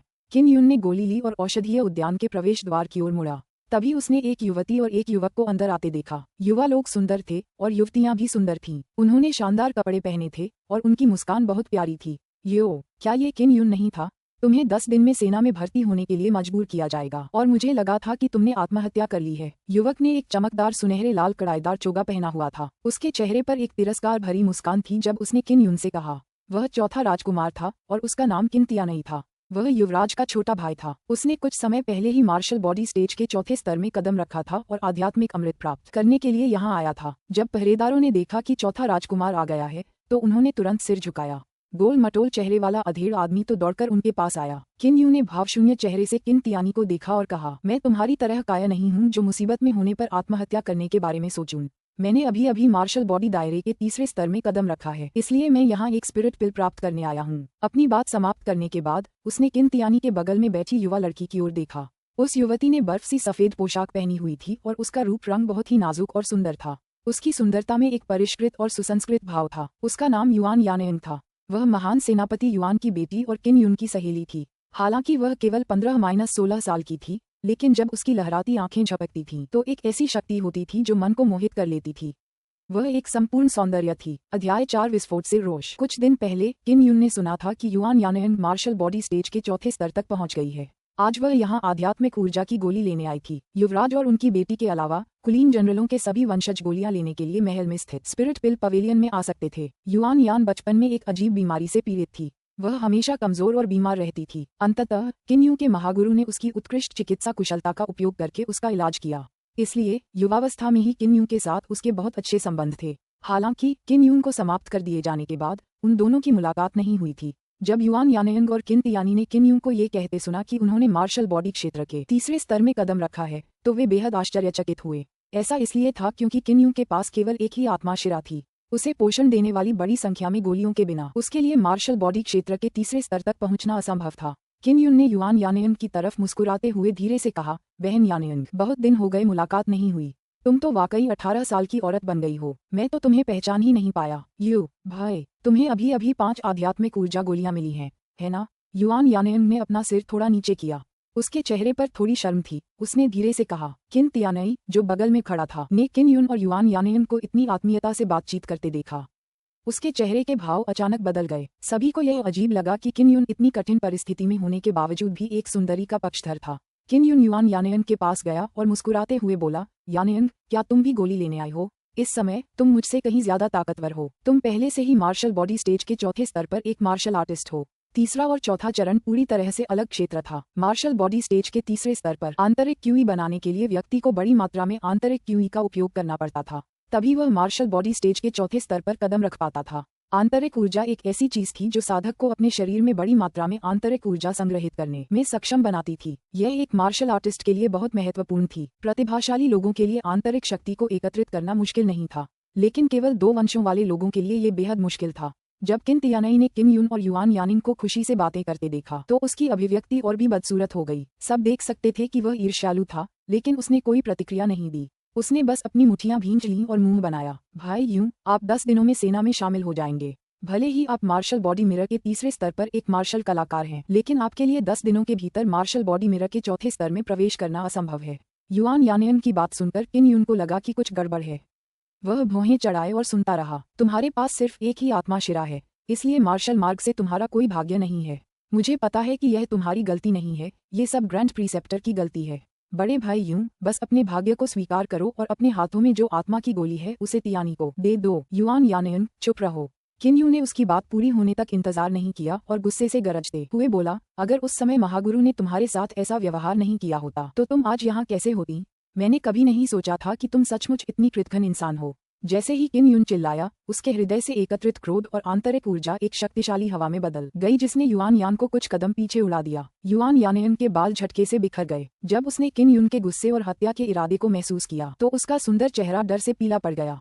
उसका नाजुक शरीर भी थोड़ा कांप उठा। किन यून के प्रभावशाली व्यवहार से आसपास के गार्ड भी डर गए। युआन यानेंग ने जब किन यून की चीख सुनी तो वह घृणा से भर गई। उसका स्वर ठंडा हो गया और उसने कहा, तुम्हारा गोली खाना बेकार है। मैं इसे बड़े भाई तियानी को दे दूंगी। मैं पिताजी को सेना में तुम्हारी देखभाल करने के लिए नियुक्त कर दूंगी। किन यून के अपंग होने का कारण महारानी से बहुत जुड़ा था। हालांकि उसके सामने खड़ी युआन यानेंग ने उसे महारानी के सबसे छोटे बेटे को आध्यात्मिक गोली देने के लिए मजबूर किया था। ये स्पष्ट रूप से युआन यानेंग द्वारा किन तियानी को खुश करने की पूरी कोशिश थी। दया के अलावा युआन यानेंग की आंखें तिरस्कार और घृणा से भरी हुई थीं जब उसने किन यून को देखा। किन यून एक बार फिर गुस्से से भर गया और उसने अपनी मुठ्ठियां कस लीं। उसकी आंखें दृढ़ थीं और स्वर कठोर। उसने ठंडे स्वर में कहा, मैं, किन यून, किसी भी देखभाल की जरूरत से ज्यादा युद्ध में मरना पसंद करूंगा। ये कहकर वह दरवाजे की ओर चल पड़ा। रुको! किन तियानी अचानक ठंडी आवाज में दहाड़ा और कुछ कदमों के साथ वह किन यून के सामने आ गया। किन तियानी का चेहरा गर्व से भरा हुआ था क्योंकि युआन यानेंग उसे खुश करने की कोशिश कर रही थी, मानो वह भीड़ को बता रही हो कि अब उसका किन यून से कोई रिश्ता नहीं रहा। यह क्या है? किन यून ने ठंडे स्वर में कहा। किन तियानी ने अचानक किन यून का कॉलर पकड़ लिया। घमंडी लहजे में उसने मजाक उड़ाया, बहन यंग सही कह रही हैं। तुम तो बस एक अपाहिज हो। आध्यात्मिक गोलियां खाना बेकार है और इसके लायक नहीं है। तुम मुझे क्यों नहीं दे देती? क्यूई लिंग गोली एक निम्न श्रेणी की आत्मा की गोली थी। एक गोली के लिए 4000 क्रिस्टल सिक्के। 5 गोलियां 20,000 क्रिस्टल सिक्कों के बराबर थीं और राजकुमार के लिए यह कोई छोटी राशि नहीं थी। और अगर मैं ऐसा न करूं? किन यून की आंखें हत्या के इरादे से भरी थीं जब उसने धीरे से कहा, दे दो उसे। आध्यात्मिक ऊर्जा की गोली खाना तुम्हारे लिए वाकई बेकार है। और चूंकि बड़े भाई तियानी के पास 4 सूर्यों वाली आत्मा नस है, इसलिए वह आत्मा की गोलियों को ज्यादा बेहतर तरीके से ग्रहण कर सकता है। बगल में खड़ी युआन यानेंग ने उसे आगे बढ़ने के लिए कहा। जब किन यून ने युआन यानेंग के शब्द सुने तो वह रोष जो उसने लंबे समय से दबा रखा था तुरंत भड़क उठा। इस पल उसका दिमाग पूरी तरह से खाली था और वो खुद को रोक नहीं पाया और पूरी ताकत से अपने शरीर में क्यूई को घुमाने लगा। उसने जल्दी और पागलपन से अपने अंदर की क्यूई को अपनी बाह में समेट लिया। ये तय करना तुम्हारा काम नहीं है कि मैं स्पिरिट क्यूई पिल खाने के लायक हूँ या नहीं। मेरी तुलना में तुम दोनों तो स्पिरिचुअल एनर्जी पिल खाने के और भी ज्यादा अयोग्य हो। किन यून की आवाज बेहद ठंडी थी, मानो कोई खुली तलवार हो। उससे एक ठंडी आभा निकल रही थी जो रीढ़ की हड्डी में सिहरन पैदा कर देती थी। यही है तुम्हारी जिंदगी इतनी सस्ती है, तुम्हें ऐसा ही होना चाहिए। किन तियानी ने किन यून के कपड़े पकड़ लिए, उसके चेहरे पर बेहद खौफनाक भाव आ गया। वह चिल्लाया, अरे अपाहिज, गोलियां दे दो। जब किन तियानी गाली दे रहा था तो उसने वास्तव में किन यून के चेहरे पर थप्पड़ मारने के लिए अपना हाथ उठाया था। किन यून गुस्से से जल रहा था। उसकी बाह में इकट्ठा हुआ अंदरूनी ची अचानक दहाड़ा। उसने अपनी हथेली उठाई और तेजी से किन तियानी के चेहरे पर तमाचा जड़ दिया। बूम! ये थप्पड़ तेज और निर्दयी था क्योंकि यह किन तियानी के चेहरे पर पड़ा। उसी क्षण किन यून ने अपने क्रोध के साथ साथ अपनी सारी आंतरिक क्यूई भी बाहर निकाल दी। आह! किन तियानी को पीटे जाने के बाद उसने एक सुअर की तरह दयनीय चीख निकाली। टक्कर से उसका पूरा चेहरा विकृत और क्षतिग्रस्त हो गया था। खून के साथ साथ टूटे हुए दांत भी इधर उधर बिखर गए थे। उसका शरीर भी जमीन पर लुढ़क गया था। सौभाग्य से वह मार्शल बॉडी दायरे के चौथे स्तर पर था और तुरंत बेहोश नहीं हुआ। हालांकि उसका सिर घूम रहा था और वह खड़ा भी नहीं हो पा रहा था। ये दृश्य देखकर सब लोग अचंभित रह गए। वे सब बुरी तरह डर गए। युआन यानयंग, जो किनारे पर थी, इतनी डर गई कि उसके सुंदर चेहरे का रंग उड़ गया। किन तियानी, जिसने पहले हमला किया था, किन यून के अचानक हथेली के प्रहार से जमीन पर गिर गया। किन यून मार्शल बॉडी क्षेत्र के केवल तीसरे स्तर पर था, तो उसकी आंतरिक क्यूई इतनी शक्तिशाली क्यों थी? ये चौथे स्तर के मार्शल बॉडी साधक को भी हरा सकती थी। किन यून आगे बढ़ा और किन तियानी का कॉलर पकड़ लिया। उसकी आंखें हत्या के इरादे से भरी थीं और उसने धीमी और ठंडी आवाज में कहा, तुम्हारे पास 4 सूर्यों वाली आध्यात्मिक नाड़ी है और तुम मार्शल बॉडी क्षेत्र के चौथे स्तर पर हो। फिर भी तुम मेरे एक वार से हार गए। जल्दी करो और अपनी आध्यात्मिक ऊर्जा की गोली दे दो, मैं तुम्हारी जान बख्श दूंगा। अध्याय 5, आंतरिक तत्व। तुम्हारी हिम्मत! वह रानी का बेटा है, वह मेरा होने वाला पति भी है। युआन यानयंग ने जल्दी से बगल से चिल्लाकर कहा। अब वह उसे पहले की तरह भाई यून नहीं कहती थी। किन यून ने व्यंग्यात्मक लहजे में कहा, 10 दिन में मैं सेना में भर्ती हो जाऊंगा। चूंकि मुझे वैसे भी मरना ही है, तो बेहतर होगा कि मैं तुम्हें भी अपने साथ घसीट लूं। किसी को भी उसके शब्दों पर संदेह नहीं होगा। अगर उसे सेना में भर्ती होकर अग्रिम मोर्चे पर लड़ने के लिए मजबूर किया जाए तो वह निश्चित रूप से मर जाएगा। वह निश्चित रूप से कुछ भी कर पाएगा। किन युआन यान ने अभी एक शब्द ही कहा था कि किन यून की ठंडी और भावहीन निगाहें उसकी ओर घूम गईं। वह खुद को पीला पड़ने से नहीं रोक पाई और कुछ कदम पीछे हट गई। वह किन यून की तीव्र हत्या की मंशा से डरकर अवाक रह गई। किन यून ने किन तियानी का गला पकड़ लिया और चिल्लाया, मुझे आध्यात्मिक ऊर्जा की गोली दो। ये तुम्हारा आखिरी मौका है। किन तियानी का गला जोर से जकड़ा हुआ था। उसका घायल चेहरा भी बहुत दर्द से कराह रहा था और वह बुरी तरह जूझ रहा था। कई मुख्य सुरक्षाकर्मी दौड़े, लेकिन किसी ने भी जल्दबाजी में कोई कदम उठाने की हिम्मत नहीं की। किन तियानी ने दर्द से सिर हिलाया और फिर उस गोल मटोल अधेड़ आदमी की तरफ देखा जो स्पिरिट की गोलियां बांट रहा था। उसने बड़ी मुश्किल से चिल्लाकर कहा, जल्दी उसे दे दो। गोल चेहरे वाला आदमी कांपते हुए 15 आध्यात्मिक ऊर्जा की गोलियां लेकर किन यून को दे रहा था। किन तियानी ने अभी अभी मार्शल बॉडी क्षेत्र के चौथे स्तर पर कदम रखा था और उसे 15 आध्यात्मिक ऊर्जा गोलियां मिली थीं। हालांकि वे सभी किन यून ने छीन ली थीं। गोली लेने के बाद किन यून ने किन तियानी को छोड़ दिया और युआन यानयंग की ओर देखा। उसने व्यंग्यात्मक लहजे में कहा, तुम्हें ऐसी ही बकवास चाहिए? तुम्हारे जैसे कृतघ्न व्यक्ति के लिए, जो सिर्फ दौलत और ताकत का सुख भोगना चाहता है, खुद को कुर्बान करके उसके जैसे किसी से शादी करना कोई अजीब बात नहीं है। अपनी बात समाप्त करने के बाद वह बिना पीछे देखे चले गए। सभी ने किन यून की गर्वित और उदासीन पीठ को देखा और अपने दिल में कहा, किसी ने भी यह उम्मीद नहीं की थी कि मार्शल बॉडी क्षेत्र के तीसरे स्तर पर मौजूद किन यून मार्शल बॉडी क्षेत्र के चौथे स्तर पर मौजूद किन तियानी को इतने दयनीय तरीके से हरा देगा। युआन यानयंग ने अपने होंठ काटे और कई प्रमुख गार्डों को किन तियानी को ले जाते हुए देखा। किन यून इमारत में वापस आया और 15 आध्यात्मिक ऊर्जा गोलियों को देखकर भौहें चढ़ा दी। उसने मन ही मन बुदबुदाया, 10 दिनों में हुआ लिंग वू अकादमी छात्रों की भर्ती के लिए आएगी। वे मार्शल बॉडी क्षेत्र के केवल चौथे स्तर पर हैं। मैं केवल तीसरे स्तर पर हूँ। मुझे जल्दी से आगे बढ़ना होगा।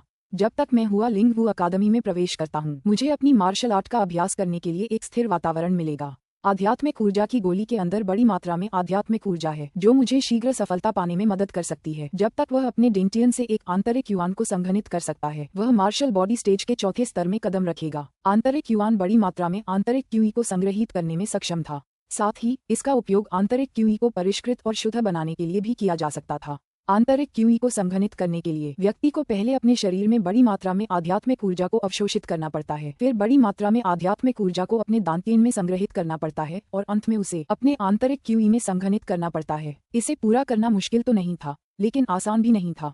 अगर किसी के पास ढेर सारी आत्माएं हों तो वह आसानी से इस दहलीज को पार कर सकता था। गोली खाते ही किन यून को अपने शरीर में 9 आत्मिक ऊर्जा का संचार महसूस हुआ।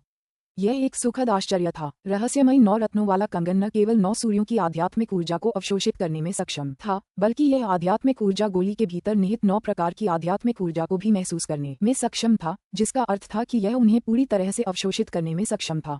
6 यान आध्यात्मिक पल्स वाला व्यक्ति गोली से केवल 6 प्रकार की आध्यात्मिक क्यू ही अवशोषित कर सकता है और किन यून 9 प्रकार की आध्यात्मिक ऊर्जा को अवशोषित करने में सक्षम था। यह अधिक आत्मा शिराओं का लाभ था, इसलिए जितनी अधिक आत्मा शिराएं होती थीं, उतनी ही अधिक उसकी क्षमता होती थी। इसके बाद किन यून ने हर दिन आध्यात्मिक ऊर्जा की गोलियों को परिष्कृत करने में बिताया। वह अपने शरीर की मूल ऊर्जा को अपनी आंतरिक क्यूई में प्रवाहित करता था। पलक झपकते ही 10 दिन बीत गए। किन यून के डेंटियन के भीतर की आंतरिक ऊर्जा प्रबल और शुद्ध थी।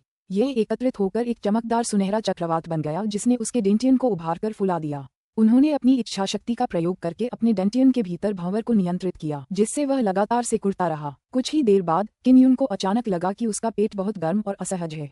हालांकि वह चिलचिलाती गर्मी से होने वाली बेचैनी को सहन कर सकता था क्योंकि वह चक्रवात को सिकुड़ता रहा। समय धीरे धीरे बीतता गया। सूरज उगने वाला था और आज राजकुमार के लिए सेना में शामिल होने का दिन था।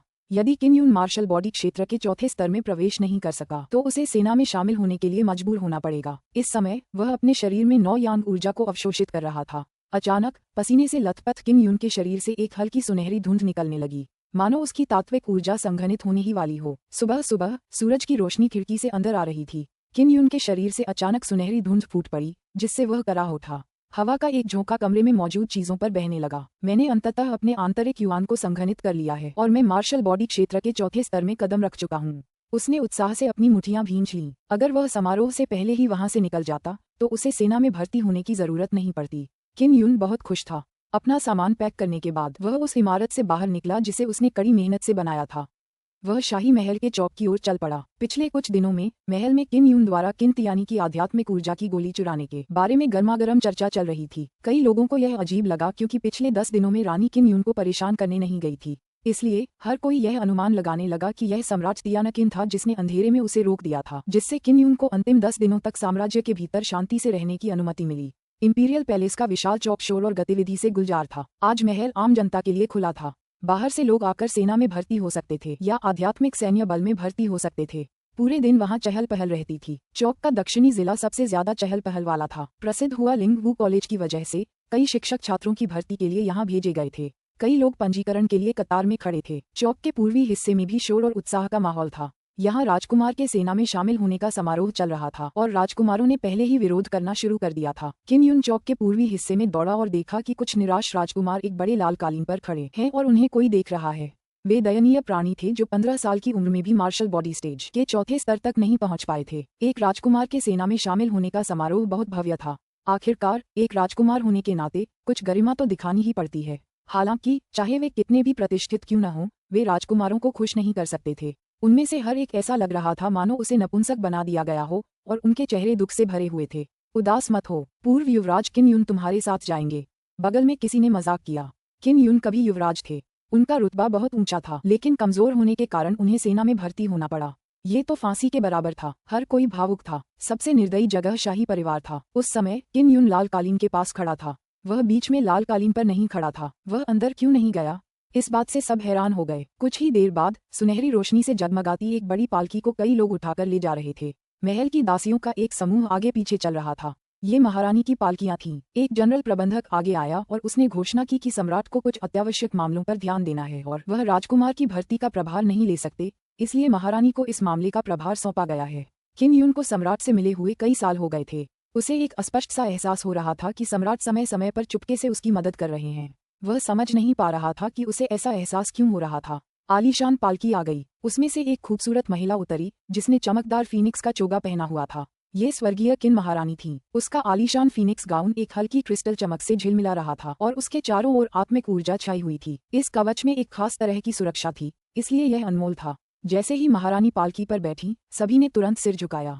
औपचारिकताओं की कोई आवश्यकता नहीं। महारानी का स्वर उदासीन था। उनकी आंखें ठंडी और तीखी थीं जब उन्होंने भीड़ पर नजरें घुमाईं। उनके चेहरे पर एक ठंडा और अहंकारी भाव था। उसकी नजर किन यून पर पड़ी और उसकी ठंडी आंखें थोड़ी सिकुड़ गईं। उसकी आंखों में एक भयावह चमक दौड़ गई। उसके सबसे छोटे बेटे किन तियानी को 10 दिन पहले किन यून ने घायल कर दिया था। 15 आध्यात्मिक ऊर्जा गोलियां छीन ली गई थीं। अगर सम्राट ने उसे गुप्त रूप से रोका न होता तो वह कब की किन यून पर हमला कर चुकी होती। अब जब उसने देखा कि किन यून सेना में शामिल होने से मरने वाला था तो उसे बहुत अच्छा लगा। जहां तक किन यून की बात है, वह इस दुष्ट महिला को मारने के अलावा और कुछ नहीं चाहता था। उसकी एक आत्मा शिरा निकाली गई थी। इसका महारानी से गहरा संबंध था। इसके अलावा उसकी एक आत्मा शिरा महारानी के सबसे बड़े बेटे ने निकाली थी।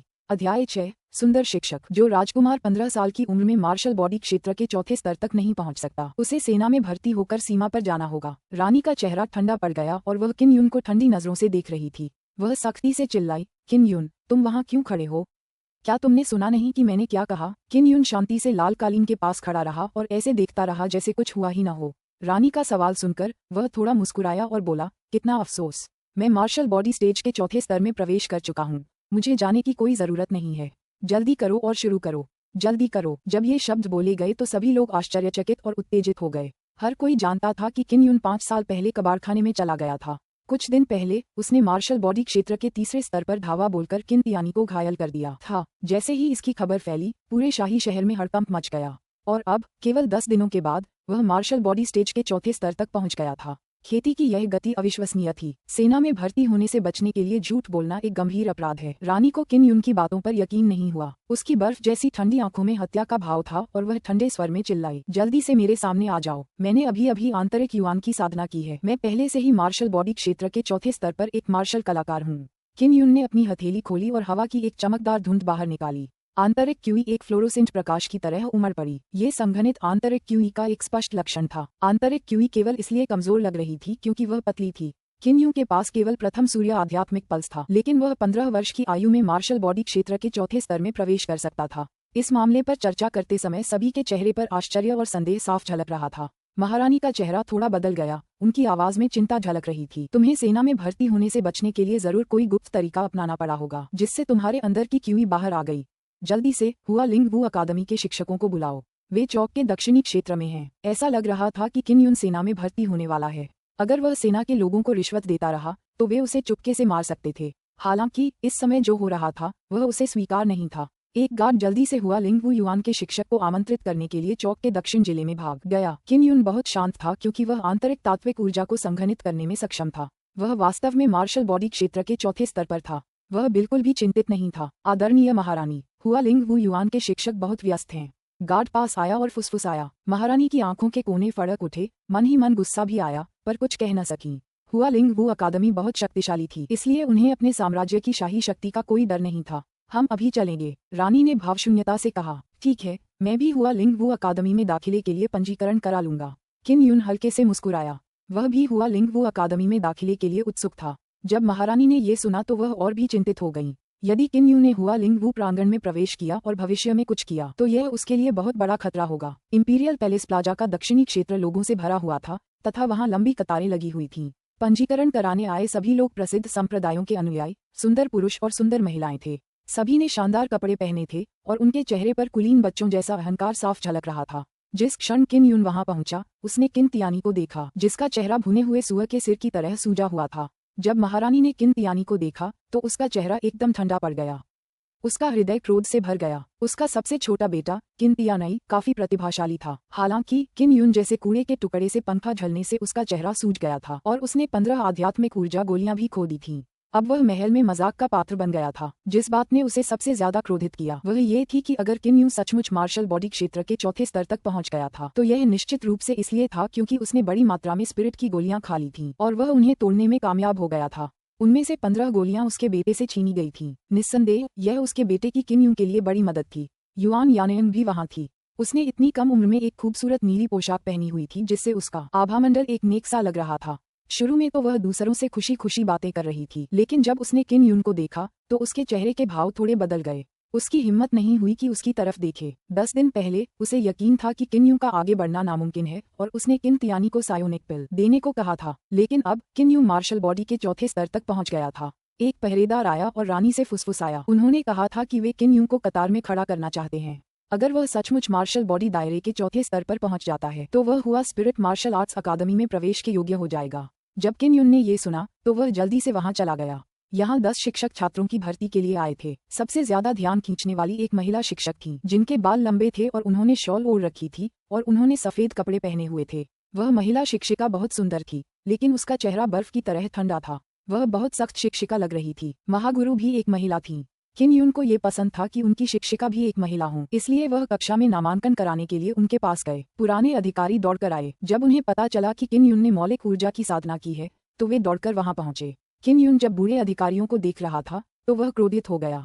उसने मन ही मन कसम खाई कि जब वह भविष्य में शक्तिशाली हो जाएगा तो वह बूढ़े अधिकारियों को कड़ी कीमत चुकाने पर मजबूर कर देगा।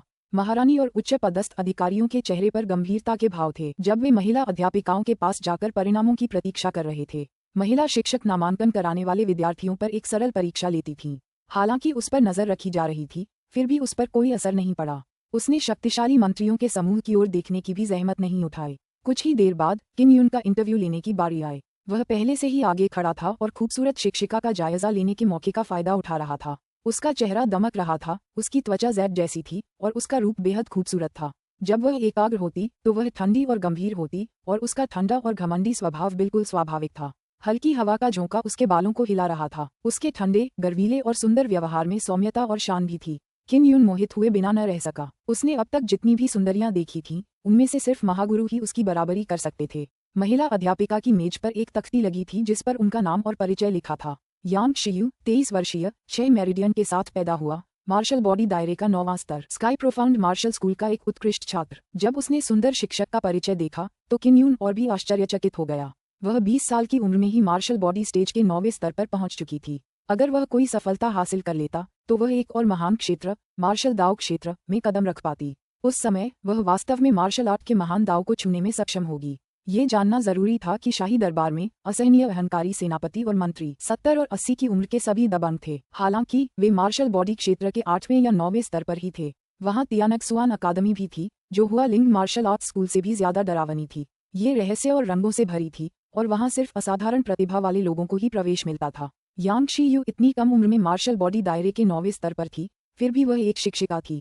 यह वाकई हैरान करने वाला था। अगला, अंततः किम यून की बारी आई। महारानी, पुराने अधिकारी और विभिन्न कुलीन परिवारों के लोग सभी ने एक साथ अपना मनोबल पुनः प्राप्त कर लिया। किम यून वास्तव में मार्शल बॉडी दायरे के 4थे स्तर पर था या नहीं, इसका परिणाम जल्द ही स्पष्ट हो जाएगा। यांग शियू ने फुसफुसाते हुए कहा, किम यून ने न तो दास्तापूर्ण और न ही दबंग लहजे में कहा, मैं किम यून हूँ। मैंने आंतरिक युवान तक साधना की है और मार्शल बॉडी क्षेत्र के 4थे स्तर पर एक योद्धा हूँ।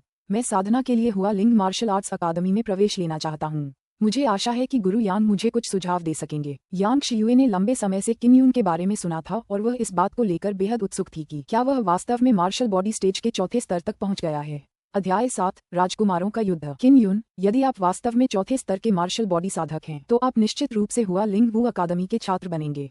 भले ही यांग शियू की आवाज ठंडी थी, लेकिन सुनने में बहुत सुखद थी। जब आप अपनी आंतरिक क्यूई को मुक्त करते हैं तो मार्शल बॉडी के 4थे स्तर पर एक व्यक्ति की सबसे स्पष्ट विशेषता यह है कि उसकी आंतरिक क्यूई फ्लोरोसेंट लाइट की तरह होती है। किम यून ने सिर हिलाया। गहरी सांस लेने के बाद उसने अपनी आंतरिक क्यूई को प्रवाहित करना शुरू किया। फिर उसने अपनी हथेली खोली और अपनी आंतरिक क्यूई को बाहर निकाला। सभी लोग उसकी हथेली को घूर रहे थे और उन्हें एक पारदर्शी धुंध का टुकड़ा धीरे धीरे घास की कली की तरह दिखाई दे रहा था। इस जुगनू जैसे धुंध को देखकर सभी लोग तुरंत हंस पड़े। यह क्या है? मैं जो पाद सकता हूँ वह इससे भी ज्यादा शक्तिशाली है। इतनी आंतरिक क्यूई के साथ मैं घर जाकर अगले 10 से 8 वर्षों तक प्रशिक्षण ले सकता हूँ। मार्शल बॉडी स्टेज के 4थे स्तर पर पहुँचने के लिए उसे साधना की आवश्यकता है। क्या उसके पास आंतरिक ऊर्जा है? सभी ने उपहास किया, हंसे और ताने मारे। किम यून ने उनके तानों पर ध्यान नहीं दिया। उसकी आंखें ईमानदारी से भरी थीं जब उसने यांग शियू की ओर देखा और कहा, गुरुजी, मैंने आज सुबह ही अपनी मूल ऊर्जा का निर्माण किया है। मैं अभी भी अपनी मूल ऊर्जा और आंतरिक ऊर्जा के नियंत्रण से परिचित नहीं हूँ। वीर का उपहास सुनकर महारानी ने राहत की सांस ली और व्यंग्यात्मक लहजे में कहा, ये तो बस थोड़ा सा आंतरिक क्यूई है जिसे तुमने बाहर निकाला है। तुम अभी तक मार्शल बॉडी क्षेत्र के 4थे स्तर में नहीं पहुंची हो और तुम्हारे पास आगे बढ़ने का कोई मौका नहीं है। खुद को शर्मिंदा मत करो। शिक्षक यांग अभी तक किसी निष्कर्ष पर नहीं पहुंचे हैं। आपको इतनी जल्दी क्यों है? शिक्षक यांग इतनी कम उम्र में ही मार्शल बॉडी के 9वें स्तर पर एक मार्शल आर्टिस्ट हैं। ये तो अधिकार है। क्या आप शिक्षक यांग जितने बलवान हैं? क्या आप शिक्षक यांग जितने सुंदर हैं? नहीं, शिक्षक यांग के पैर की उंगलियां आपके चेहरे से भी बेहतर हैं। किम यून निडर था क्योंकि उसने बिना किसी रोक टोक के रानी का मजाक उड़ाया। एक औरत को इस बात का डर था कि कोई उसे दूसरी औरत जितनी खूबसूरत न कहे। किम यून की बात करें तो उसने सबके सामने महारानी की खूबसूरती को कमतर आंका था। जैसी की उम्मीद थी, महारानी की आंखें गुस्से से फड़क उठी और उनका शरीर थोड़ा कांपने लगा। उसने अपनी मुठ्ठियां कस लीं, अपने जैड जैसे दांत बींच लिए और अपने नाखूनों को अपने शरीर में गड़ा दिया। उसकी आंखें एक भयावह रोशनी से भर गईं और वह अपने दिल में दहाड़ रही थी। उसने किम यून को मौत से भी बदतर जीवन जीने के लिए मजबूर करने की कसम खाई। वीर को किम यून की बात पर कोई शक नहीं हुआ। रानी वास्तव में शिक्षक यांग शियू जितनी सुंदर नहीं थी, इसलिए वे चुप रहे। किम यून ने खामोश भीड़ की तरफ देखा और व्यंग्यात्मक लहजे में कहा, क्या तुमने देखा? सब इस बात पर सहमत हैं कि टीचर यांग तुमसे ज्यादा सुंदर हैं। सभी लोग तुरंत मन ही मन किम यून को कोसने लगे। उन्होंने इसे स्वीकार नहीं किया। यांग शियुए की भौहें तन गईं और उसकी मोहक आंखें थोड़ी सिकुड़ गईं। उसने किन युन को मोहक निगाहों से देखा। बेशक वह बता सकती थी कि किन युन की आंतरिक क्यूई किस स्तर पर थी। यह मार्शल बॉडी स्टेज के चौथे स्तर तक पहुंच चुकी थी। हालांकि वह ज्यादा निश्चित नहीं थी। जैसा कि सभी ने सोचा था, किन युन के पास केवल प्रथम सूर्य आध्यात्मिक नाड़ी थी। उसके लिए कम समय में मार्शल बॉडी क्षेत्र के चौथे स्तर तक पहुंचना मुश्किल होगा। मुझे अपना हाथ दो, यांग शियू ने धीरे से कहा। किन युन ने इसे स्वीकार किया और अपना हाथ बढ़ाया। यांग शियू ने अपनी 2 नाजुक उंगलियों से किन युन की कलाई की नाड़ी पर हल्के से थपथपाया। वह उसकी नाड़ी से उसकी तात्विक ऊर्जा को महसूस कर सकती थी। आंतरिक क्यूई को महसूस करने के बाद वह बोली, तुम्हारे डेंटियन में आंतरिक क्यूई जरूर है। तुम्हारे पास केवल एक यांग आध्यात्मिक नाड़ी है, लेकिन तुम आंतरिक युआन की साधना कर सकते हो। ये सचमुच दुर्लभ है। किन युन ने वास्तव में मार्शल बॉडी दायरे के चौथे स्तर में कदम रखा था। जब सभी ने यांग शियुए की बातें सुनी तो वे बेहद हैरान हो गए और शोर मचाते हुए धीमी आवाज में चर्चा करने लगे। जिन युवकों ने पहले किन युन का मजाक उड़ाया था, उनके चेहरों पर जलन सी महसूस हुई। ऐसा लगा जैसे उनके मुंह पर तमाचा पड़ गया हो। महारानी के चेहरे पर और भी ज्यादा गुस्सा आ गया। ऐसा इसलिए था क्योंकि किन युन हुआ लिंगवू अकादमी में घुसकर शाही महल पर उनके नियंत्रण से बच निकलने में कामयाब हो जाएगा। गुरु यांग, आपको ध्यान से सोचना चाहिए। किन यू की पूर्व महागुरु एक राक्षसी थीं जो राक्षसी कलाओं का अभ्यास करती थीं। हो सकता है कि उन्होंने गुप्त रूप से उसे राक्षसी कलाएं सिखाई हों, जिसके कारण उसकी प्रगति इतनी बढ़ गई। हुआ लिंग मार्शल आर्ट्स स्कूल को धार्मिक और सम्माननीय मार्शल आर्ट्स विरासत में मिले हैं। हर कोई उनकी प्रशंसा करता है। इसकी वजह से अपनी प्रतिष्ठा खराब मत करो। गुरु यांग, कृपया यह विपत्ति किन युन हमारे ऊपर छोड़ दीजिए। हम गारंटी देते हैं कि हम उसके जीवन को कोई नुकसान नहीं पहुंचाएंगे। हम केवल उसकी तात्विक ऊर्जा और आत्मा शिराओं को अपंग बनाएंगे। एक के बाद एक बूढ़े अधिकारी आते रहे। उनके भयावह बूढ़े चेहरे झूठी चिंता से भरे हुए थे और वे यांग शियू को धार्मिकता के भाव से किन युन को स्वीकार न करने की सलाह दे रहे थे। जब किन युन ने देखा कि पुराने अधिकारियों ने उसे कैसे अक्षम्य बना दिया है, तो वह तुरंत गुस्से से उबल पड़ा। उसने जोर से गाली दी, पिछले 5 सालों में मैंने अपनी साधना में सफलता पाने के लिए बहुत कष्ट सहे हैं, फिर भी तुम दुष्ट बूढ़े कुत्तों का झुंड मुझे मरवाना चाहता है, मेरे मूल तत्व और आत्मा शिराओं को अपंग बनाना चाहता है। तुम सचमुच बेरहम बूढ़े कमीनों का झुंड हो। आपकी हिम्मत कैसे हुई हम बूढ़े नौकरों को डांटने की, जिन्होंने अपनी पूरी ताकत से देश की सेवा की है, उसे नीचे उतारो। एक बूढ़ा अधिकारी चिल्लाया। जैसे ही कुछ बख्तरबंद लोग वहां पहुंचे, यांग शियू जल्दी से खड़ा हुआ और किन युन की तरफ चला गया। मैं स्वाभाविक रूप से बता सकती हूँ कि किन युन राक्षसी कलाओं की साधना करता है या नहीं। उसने मेरी परीक्षा पास कर ली है और वह हुआ लिंगवू अकादमी का छात्र है। यांग शियू की ठंडी आवाज में अधिकार भरा हुआ था। ये स्पष्ट था कि वह किन युन के छात्र के बारे में फैसला करने वाली थी। जब रानी ने यांग शियू को किन युन की रक्षा करते देखा तो उसने थोड़ा भौहें चढ़ाईं और कहा, किन युन के पास केवल एक सूर्य आध्यात्मिक नाड़ी है, लेकिन उसने तात्विक ऊर्जा की साधना की है। उसने छलांग लगाकर आगे बढ़ने के लिए जरूर कोई दुष्ट राक्षसी कला की साधना की होगी। तियान किन साम्राज्य में राक्षसी कलाओं की साधना करने वाले सभी लोगों को बिना देर किए मार डाला जाना चाहिए। उसने जोर देकर कहा कि किन युन राक्षसी कलाओं का अभ्यास करे। कुतिया, चुप रहे। मुझे 5 सूर्यों वाली आत्मा शिराओं वाली असली प्रतिभा बड़ी मुश्किल से मिली थी। ऐसा इसलिए हुआ क्योंकि तेरी जैसी नीच दासी ने इन दुष्ट कुत्तों के साथ मिलकर मुझे और महागुरु को मार डाला और मेरी 4 आत्मा शिराएं बेरहमी से छीन लीं। आत्मा की एक शिरा आपके बेटे के साथ सफलतापूर्वक जुड़ गई। आत्मिक शिराएं स्वर्ग से प्राप्त हुई थीं, लेकिन तुमने उन्हें जबरदस्ती छीन लिया। शैतान दाव भी शायद ऐसा काम न कर पाए, लेकिन तुम नकली, धर्मी और नैतिक रूप से ईमानदार कमीनों ने सचमुच ऐसा कर दिखाया है। किन युन ने रानी और पुराने अधिकारियों के समूह की ओर इशारा करते हुए अपनी ताकत का इस्तेमाल किया और जोर से चिल्लाया। उसकी गुस्से भरी आवाज पूरे चौक में गूंज उठी। रानी और पुराने अधिकारी इतने क्रोधित हो गए कि उन्होंने भयावह नजरें घुमाईं। उनकी आंखों में हत्या का इरादा था, मानो वे किन युन को वहीं मार डालना चाहते हों। तभी चौथा राजकुमार किन तियानई किन युन के सामने आया और चिल्लाया, उस समय तुमने युवराज के अधिकार का इस्तेमाल महिला महागुरु को बचाने के लिए किया था, इसीलिए उसने अपनी राक्षसी कलाओं में महारत हासिल की और मेरे स्वर्गीय किन साम्राज्य को नुकसान पहुंचाया। तुमने इतना जघन्य अपराध किया है। ये हमारी कृपा है कि हमने तुम्हें अब तक जीवित रहने दिया। तुम्हारी आत्मिक शिरा मेरे शाही भाई को 6 यांग आत्मिक शिरा प्राप्त करने के लिए प्रेरित कर रही है, इसलिए यह आत्मिक शिरा मेरे शाही भाई के शरीर में जरूर पनपेगी। तुम्हें अपने मन में कोई द्वेष नहीं रखना चाहिए। जब पुराने अधिकारियों ने ये सुना तो उन्होंने किन तियानई की बातों की प्रशंसा करना शुरू कर दिया। हाँ, किसी की आत्मा की नसें चुराना कितनी बेरहमी की बात है। तुम सच में ऐसे नेक शब्द कहने की हिम्मत कर रहे हो, सच में बेशर्म। बस अपने शाही भाई को मेरे लिए बता दो, उसे इंतजार करने दो, मैं उससे अपनी आत्मा की नसें वापस ले लूंगा। किन यू की गुस्से भरी हंसी अचानक बेहद ठंडी हो गई। उसने कहा, जिसने मेरी आत्मा की नसें छीनी है, मैं उसे 10 गुना वापस जरूर लूंगा। किन तियानी ने व्यंग्य किया। ऐसी ही किस्मत की वजह से तुम मार्शल बॉडी क्षेत्र के चौथे स्तर में प्रवेश कर पाए हो, लेकिन तुम क्या कर सकते हो। तुम्हारे पास केवल एक यांग आध्यात्मिक नाड़ी है और मार्शल दाव में तुम्हारा अपंग होना तय है। मेरे शाही भाई के पास 6 यांग आत्मा शिराएं हैं और वह साम्राज्य का युवराज है। तुम जैसे अपंग, तुम्हें मेरे शाही भाई से आत्मा शिरा प्राप्त करने का क्या अधिकार है? वह खुद को बहुत ज्यादा आंक रहा था। आध्यात्मिक गोलियों के मंडप में तुम्हारे द्वारा मुझे घायल करने का कारण ये था कि तुमने इस तथ्य का फायदा उठाया कि मैं चुपके से हमला करने के लिए तैयार नहीं था। यह मेरी लापरवाही थी। किन तियानी के चेहरे पर गुस्से के भाव साफ दिखाई दे रहे थे और वह किन यून पर चिल्लाया, क्या आज तुम मुझसे सीधे सीधे द्वंद्व युद्ध करने की हिम्मत करोगे? तुम मुझे हरा भी नहीं सकते, इसलिए मेरे शाही भाई को हराने का सपना भी मत देखना। किन यून ने अपनी मुठियां भींच लीं और गहरी आवाज में कहा, चलो लड़ते हैं। मैं हिम्मत क्यों नहीं करूंगा। अध्याय 8। भीड़ ने तुरंत पीछे हटकर उनके लिए लड़ने हेतु जगह बना ली। महारानी और पुराने अधिकारियों ने उसे कोई बाधा नहीं दी। उन्हें किन तियानी पर पूरा भरोसा था। किन तियानी के पास 4 आत्मा शिराएं थीं और वर्षों से उसके पास पर्याप्त साधना संसाधन थे। वह हर पहलू में किन यून से कहीं अधिक शक्तिशाली था। चौथे राजकुमार, आप उसे जरूर हरा पाएंगे। बोलने वाला एक अधेड़ उम्र का आदमी था जिसने काला कवच पहना हुआ था। वह जनरल युआन था, युआन यानेयन का पिता।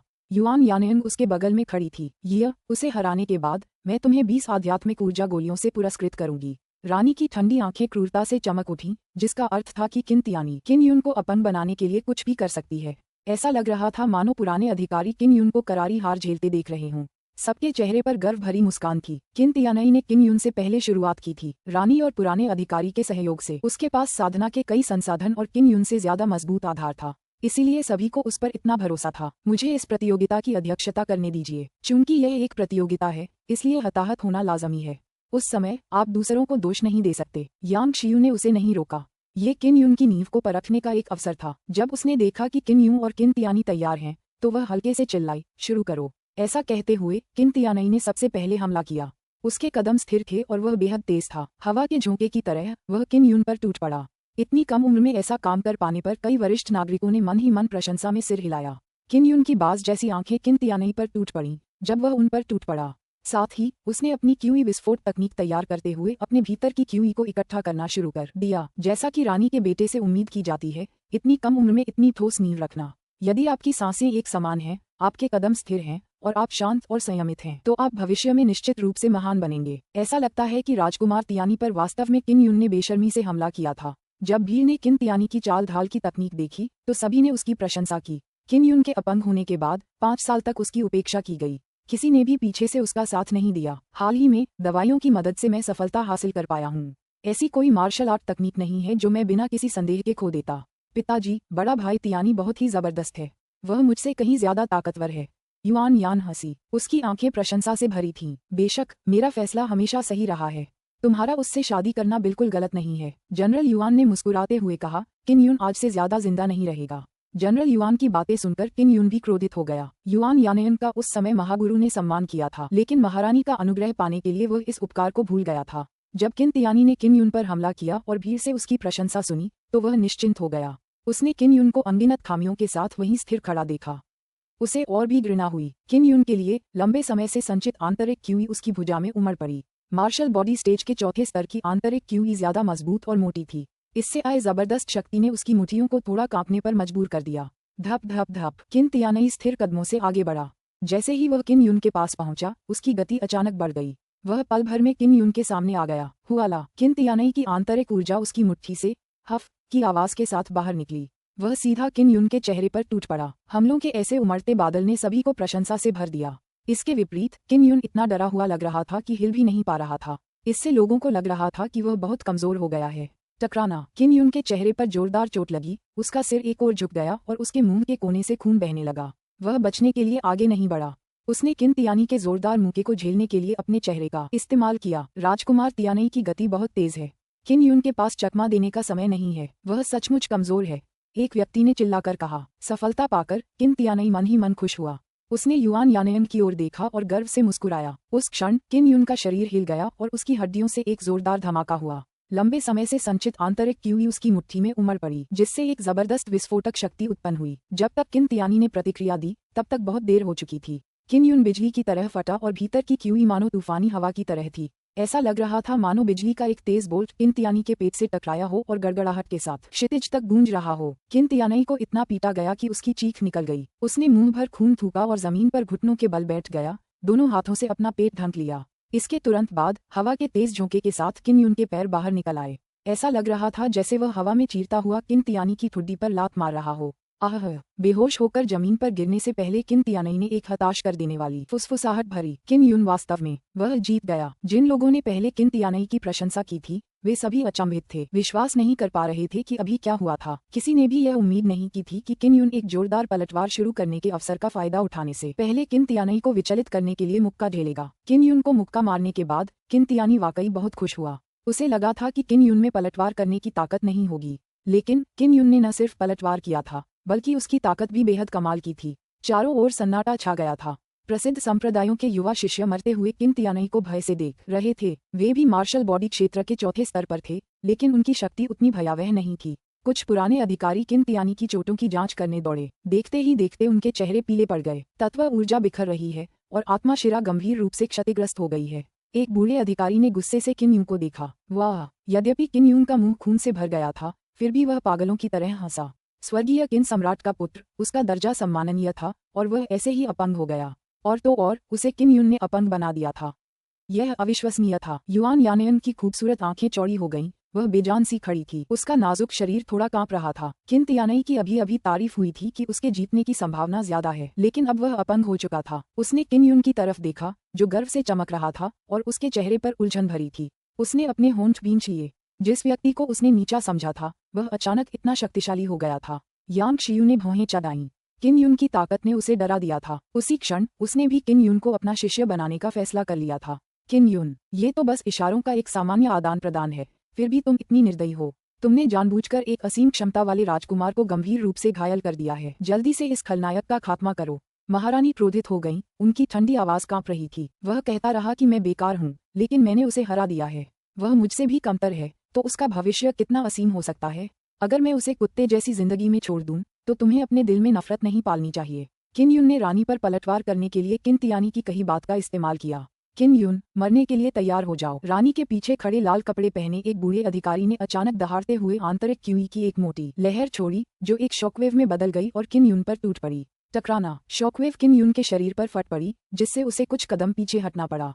उसने मुंह भर खून थूक दिया। लाल कपड़ों वाला बूढ़ा अधिकारी किन यून के सामने आया और हाथ हिलाया। जैसे ही वह वार करने वाला था, उसने देखा कि यांग शियू अचानक प्रकट होकर किन यून के सामने खड़ी हो गई। वह मेरा शिष्य है, अगर उसे मारना है तो पहले मुझसे होकर गुजरना होगा। यांग शियू की आवाज ठंडी और हत्या के इरादे से भरी थी। उसने लाल कपड़े पहने उस बूढ़े आदमी की हथेली को रोकने के लिए एक निराकार आंतरिक क्यूई जारी की जो जमीन पर गिरने ही वाला था। यांग शियुए और लाल कपड़े पहने बूढ़े अधिकारी वर्तमान में अपनी आंतरिक शक्ति को प्रसारित कर रहे थे और हवा में लड़ रहे थे। शॉक वेव से घायल होने के बाद किन यून ने अपनी क्यूई जमा करने के लिए विस्फोटक शक्ति का बेतहाशा इस्तेमाल किया। वह पलटवार करना चाहता था। अध्याय 9 हुआ लिंग मार्शल आर्ट्स स्कूल। गुरु यांग। किन यून की शक्ति भयानक थी, इसलिए उसके लिए अपने हमलों में निर्दयी होना सामान्य नहीं था। अगर आप इस राक्षस को अपना शिष्य स्वीकार करते हैं, भले ही वह आप ही क्यों न हो, तो आप मुसीबत में पड़ जाएंगे। कृपया इस राक्षस को छोड़ दें और उसे सौंप दें। मैं केवल उसकी मूल ऊर्जा और आत्मा शिरा को अपंग कर दूंगा, उसके जीवन को कोई नुकसान नहीं पहुंचाऊंगा। लाल वस्त्रधारी वृद्ध पुरुष की साधना का आधार मार्शल बॉडी चरण के 9वें स्तर पर था और उसने 60 से 70 वर्षों तक मार्शल ताओ की साधना की थी। हालांकि इस युवती की साधना उसके बराबर ही थी। मैं स्वाभाविक रूप से बता सकता हूं कि किन यून कोई राक्षसी कला सीखता है या नहीं। अगर इसके परिणाम होंगे तो मैं उसे भुगतने को तैयार हूं। यांग शियू किन यून के सामने खड़ी थी। जब वह लाल कपड़े पहने बूढ़े अधिकारी से मुकाबला कर रही थी, तभी उसने अचानक पीछे से हवा का एक झोंका महसूस किया। किन यून एक तेज और हिंसक तेंदुए की तरह लाल वस्त्र पहने उस बूढ़े अधिकारी पर टूट पड़ा। उसने उस बूढ़े के चेहरे पर एक जोरदार तमाचा जड़ दिया। बूढ़े जानवर। किन यून गुस्से से दहाड़ा और उसने अपनी हथेली से एक जोरदार प्रहार किया जो बिजली की तरह जोरदार था। उसकी आवाज बहरा कर देने वाली थी। लाल वस्त्र पहने उस बूढ़े अधिकारी को कभी उम्मीद नहीं थी कि किन यून, जिसे अपनी आंतरिक क्यूई का झटका लगा था, अब भी इतनी भयानक ताकत रख पाएगा। उसका चेहरा उस झटके से दर्द से जलने लगा। वह मार्शल बॉडी के 9वें स्तर का एक मार्शल आर्टिस्ट था, एक बूढ़ा और सम्मानित अधिकारी। फिर भी उसे सबके सामने बेरहमी से थप्पड़ मारा गया था। इससे न सिर्फ उसकी प्रतिष्ठा धूमिल हुई, बल्कि उससे भी ज्यादा भयावह ये हुआ कि उसकी लड़ने की शक्ति अचानक बाधित हो गई, जिससे उसके डेंटियन की आंतरिक शक्ति अस्त व्यस्त हो गई। उसके पास रुकने और पीछे हटने के अलावा कोई चारा नहीं था और फिर उसे अपनी चोटों को ठीक करने के लिए भाग्य का सहारा लेना पड़ा। सबके दिल धड़क उठे। वे किन यून के साहस की प्रशंसा करने से खुद को रोक नहीं पाए। ऐसी स्थिति में भी उसे लाल कपड़ों वाले बूढ़े अधिकारी के मुंह पर एक बेरहम तमाचा जड़ने के लिए अपनी पूरी ताकत लगानी पड़ी। कहावत है, किसी के मुंह पर थप्पड़ मारने से आपके आत्मसम्मान को ठेस नहीं पहुंचती। लाल वर्दी वाले बुजुर्ग अधिकारी को भी बहुत अपमान सहना पड़ा। कुछ बूढ़े अधिकारी दौड़कर आए और लाल कपड़े पहने बूढ़े अधिकारी की चोटों को दबाने के लिए क्यूई का इस्तेमाल किया। फिर भी उसने मुंह भर खून थूका और जमीन पर गिर पड़ा। ऐसा लग रहा था कि वह बुरी तरह घायल हो गया है। किन यून, क्या तुम ठीक हो? यांग शियू घबराकर चिल्लाई। उसे उम्मीद नहीं थी कि किन यून कोई हरकत करेगा। 5 साल पहले मैं, किन यून, सिर्फ 10 साल का था। मैं एक कमजोर बच्ची थी जिसमें तुम्हारा विरोध करने की कोई ताकत नहीं थी। लेकिन अब बात अलग है। मैं मार्शल बॉडी क्षेत्र के चौथे स्तर का एक मार्शल आर्टिस्ट हूँ। हालांकि मेरी ताकत तुम सभी दुष्ट राक्षसों से कहीं कम है, लेकिन जब तक मुझमें सांस बाकी है मैं न तो तुम्हारे आगे सिर झुकाऊंगा और न ही पीछे हटूंगा। किन यून की आवाज भावुक थी और उसमें बहुत ही अहंकार भरा हुआ था, जिससे लोग घबरा जाते थे।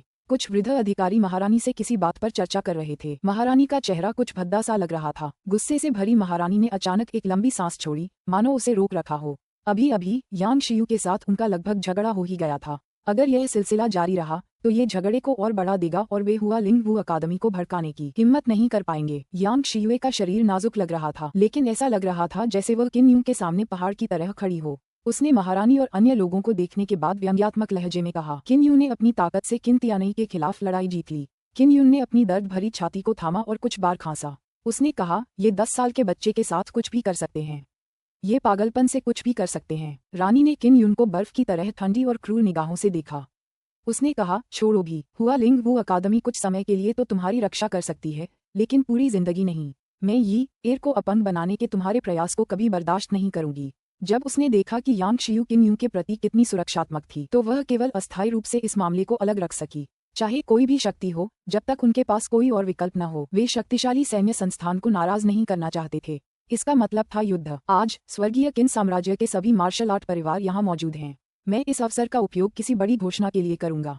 एक वृद्ध अधिकारी ने कहा, बड़ी बात क्या है? इसमें बड़ी बात क्या है? जैसे ही सभी लोग बेहद उत्सुक हो रहे थे, उन्होंने बूढ़े अधिकारी को ये कहते सुना। 1 दशक से भी ज्यादा समय पहले स्काईहाउल और तियाना किन ने राजकुमारी युएलन और किन यून के बीच गुप्त रूप से विवाह तय कर दिया था। अब दोनों देश इस मामले पर फिर से विचार कर रहे हैं और अपनी सगाई रद्द करने का फैसला किया है।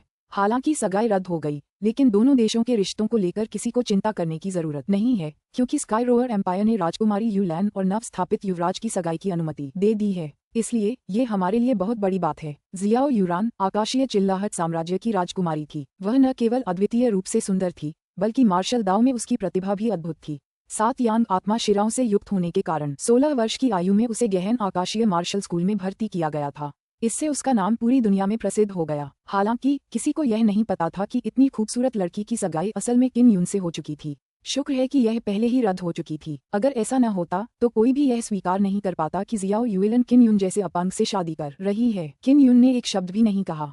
उसने ऐसा दिखावा किया जैसे वह हैरान हो, ताकि लोगों को लगे कि उसे इस मामले की जानकारी नहीं है। वास्तव में उसे बहुत पहले से पता था कि ग्रैंड प्रीसेप्टर ने जाने से पहले उसके बैग में उसे सगाई का पत्र दिया था। महारानी ने व्यंग्यात्मक लहजे में कहा, किन यून की 4 आत्मा शिराएं निकाल दी गई हैं और युवराज का उनका पद समाप्त कर दिया गया है। अगर उनकी शादी राजकुमारी युएलन से होती तो इससे दोनों साम्राज्यों की प्रतिष्ठा को निश्चित रूप से ठेस पहुंचती।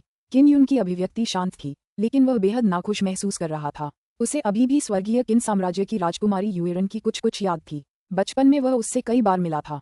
उस समय उसने उसे छोटी बहन कहा था। हालांकि उसे जो याद था उसके अनुसार राजकुमारी युएलन दुबली पतली और कमजोर थी। उसका जर्जर रूप बहुत प्यारा था।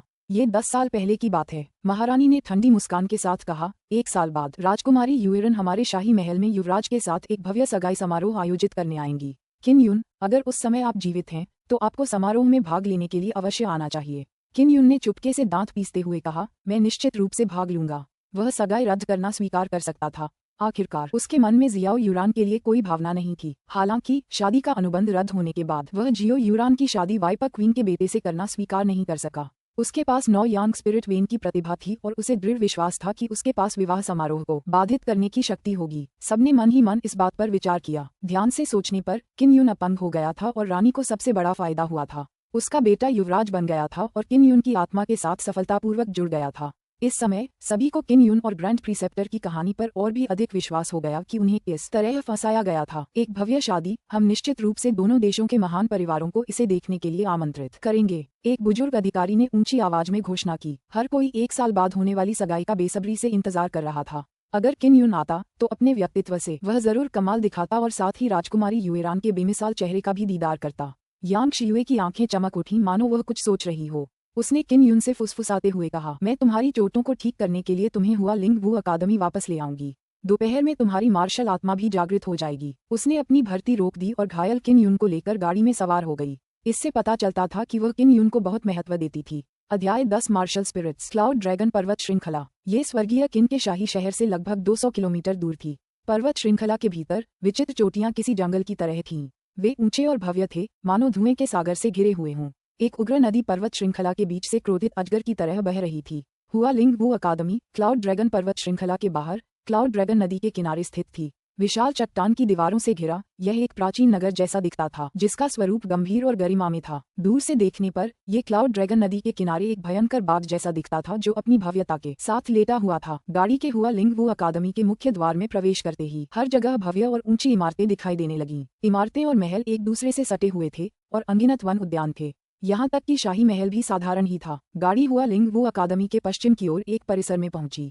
यांग शियुए ने किन युन को जगाया और पूछा, क्या तुम अकेले चल सकते हो? हाँ। 9 मोतियों वाले कंगन के जरिए किन युन ने जो 9 यांग ऊर्जा अवशोषित की थी, उसका उसके शरीर पर बहुत अच्छा असर हुआ और उसकी अंदरूनी चोटें ठीक हुईं। अब उसकी हालत काफी बेहतर थी, लेकिन उसका चेहरा अभी भी पीला था।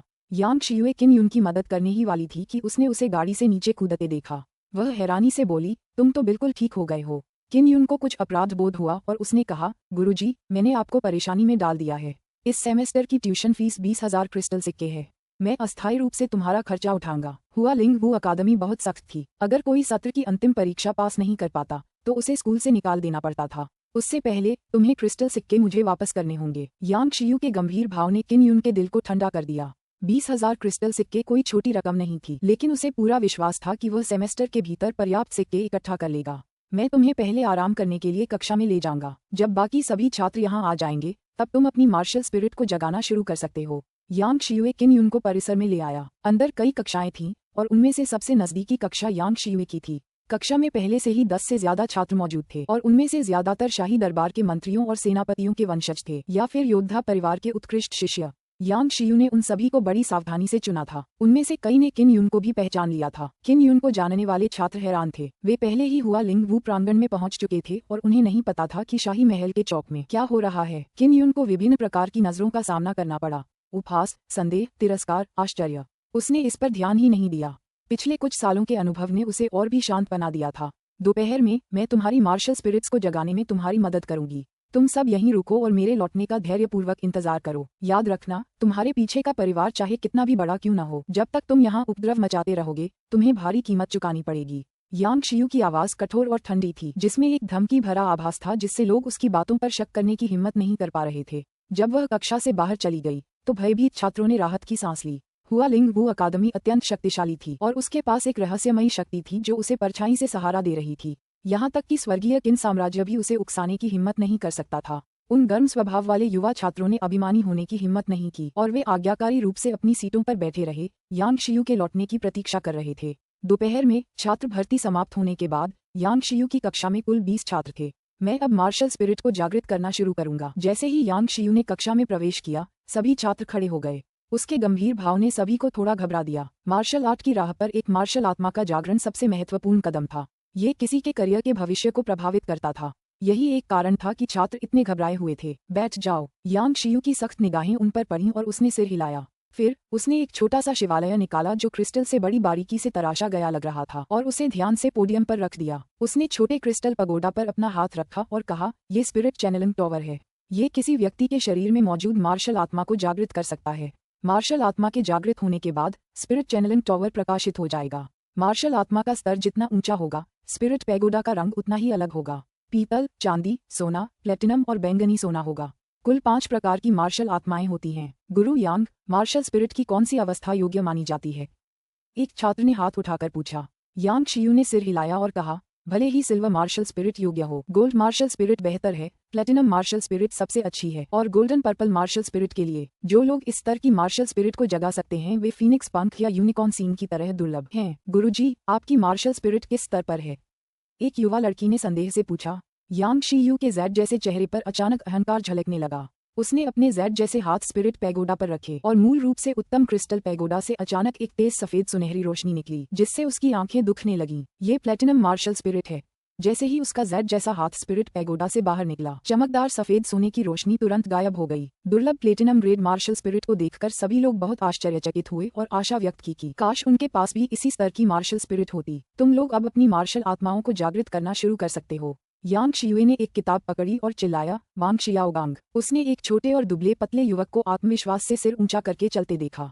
वांग शियाओगांग ने टावर पर हाथ रखा और पूछा, और फिर? अपनी आंखें बंद करो और अपने पूरे शरीर को आराम दो, यांग शियुए ने कहा। वांग शियाओगांग ने तुरंत अपनी आंखें बंद कर लीं और अपने पूरे शरीर को ढीला छोड़ दिया। जल्द ही उसके पूरे शरीर में ठंडक फैल गई। स्पिरिट पैगोडा के ऊपर वाली छोटी सी खिड़की से ठंडी हवा बह रही थी। स्पिरिट पैगोडा भी जगमगाने लगा। यह एक हल्की चांदी जैसी रोशनी थी और यांग शियू की अभी की चमक जितनी चमकदार नहीं थी। ये सिल्वर विंड मार्शल स्पिरिट है, बुरा नहीं है। यांग शियुए ने संतुष्टि में सिर हिलाया और फिर वह पेन नीचे रख लिया। सुंदर शिक्षक की अतिशयोक्ति सुनने के बाद वांग शियाचांग अपने आप पर बहुत प्रसन्न हुआ और अपनी सीट पर वापस चला गया। अगली परीक्षा देने वाली लाल रंग की पोशाक पहने एक युवती थी। वह प्यारी लग रही थी, लेकिन उसकी आंखें गर्व से भरी थीं। तान किंग्यू, चलो शुरू करें, यांग शियू ने कहा। बहुत जल्दी तान किंग्यू के नतीजे भी आ गए। टावर की छोटी सी खिड़की पानी से लबालब भरी हुई थी और उसमें से चांदी जैसी रोशनी निकल रही थी। ये सिल्वर वाटर मार्शल स्पिरिट है, ये बुरा नहीं है। यांग शियू ने संतुष्टि में सिर हिलाया। यांग शियुए ने जिन 2 सिल्वर मार्शल स्पिरिट्स को चुना था, उन्हें योग्य छात्र माना जा सकता है। तीसरे छात्र के ऊपर जाने के बाद छोटे पगोडा की खिड़की से तीव्र लपटें निकलने लगीं। ये स्वर्ण अग्नि मार्शल स्पिरिट है, यान जोंगमिंग गोल्डन फायर मार्शल स्पिरिट। बहुत अच्छा। यांग शियू के ठंडे और आकर्षक चेहरे पर मुस्कान की एक झलक दिखाई दी। वह लंबा युवक आत्मसंतुष्ट होकर मुस्कुराया, क्योंकि वह यान जोंगमिंग एक स्वर्ण मार्शल आत्मा था और वह सबसे अच्छी मार्शल आत्मा थी जो जागृत हुई थी। Luo Qinghao silver fire martial spirit, Ma Hunming silver ice martial spirit. उन्होंने लगातार 1 दर्जन छात्रों का परीक्षण किया। उनमें से अधिकांश के पास रजत और स्वर्ण मार्शल स्पिरिट था। इसमें एक भी प्लेटिनम नहीं था, इसलिए यह वास्तव में बहुत दुर्लभ था। ये वेइक्सुआन, अब तुम्हारी बारी है, यांग शियुए चिल्लाए। उसकी आंखों में उत्सुकता के भाव थे। ये वेइशुआन, ओह ये परिवार, मैंने सुना है कि ये परिवार के सभी सदस्यों में थंडर मार्शल स्पिरिट है। यह एक बहुत शक्तिशाली मार्शल स्पिरिट है। मुझे आश्चर्य है कि यह किस ग्रेड की है। थंडर मार्शल स्पिरिट, इसे सुनकर ही आपको पता चल जाता है कि यह कितनी शक्तिशाली है। हमने पहले जो मार्शल स्पिरिट्स जगाई थीं, वे सभी सामान्य चीजें थीं, जैसे बर्फ, हवा, पानी, आग और धरती। छात्र फुसफुसाए। ये देखकर कि हर कोई उसका इंतजार कर रहा था, ये वेइक्सुआन के मुंह के कोने थोड़े मुड़ गए और एक गर्व भरी मुस्कान प्रकट हुई जब वह मंच की ओर चला गया। जैसे ही उसने मीनार को अपने हाथों से छुआ, उसने मीनार की छोटी सी खिड़की से बिजली चमकती देखी। सबसे आश्चर्यजनक बात यह थी कि मीनार सुनहरी रोशनी से चमक रही थी। Golden thunder martial spirit. Yang Xiu थोड़ा चौंक गया और कहा, ये परिवार वास्तव में अपनी प्रतिष्ठा पर खरा उतरता है। आपकी प्रशंसा के लिए धन्यवाद, गुरुजी। मैं अपनी वीर आत्मा का सदुपयोग करूंगा। ये वेइशुआन गर्व से मुस्कुराया। किन युन, अब तुम्हारी बारी है। यांग शियुए वास्तव में किन युन से मिलने के लिए उत्सुक थी।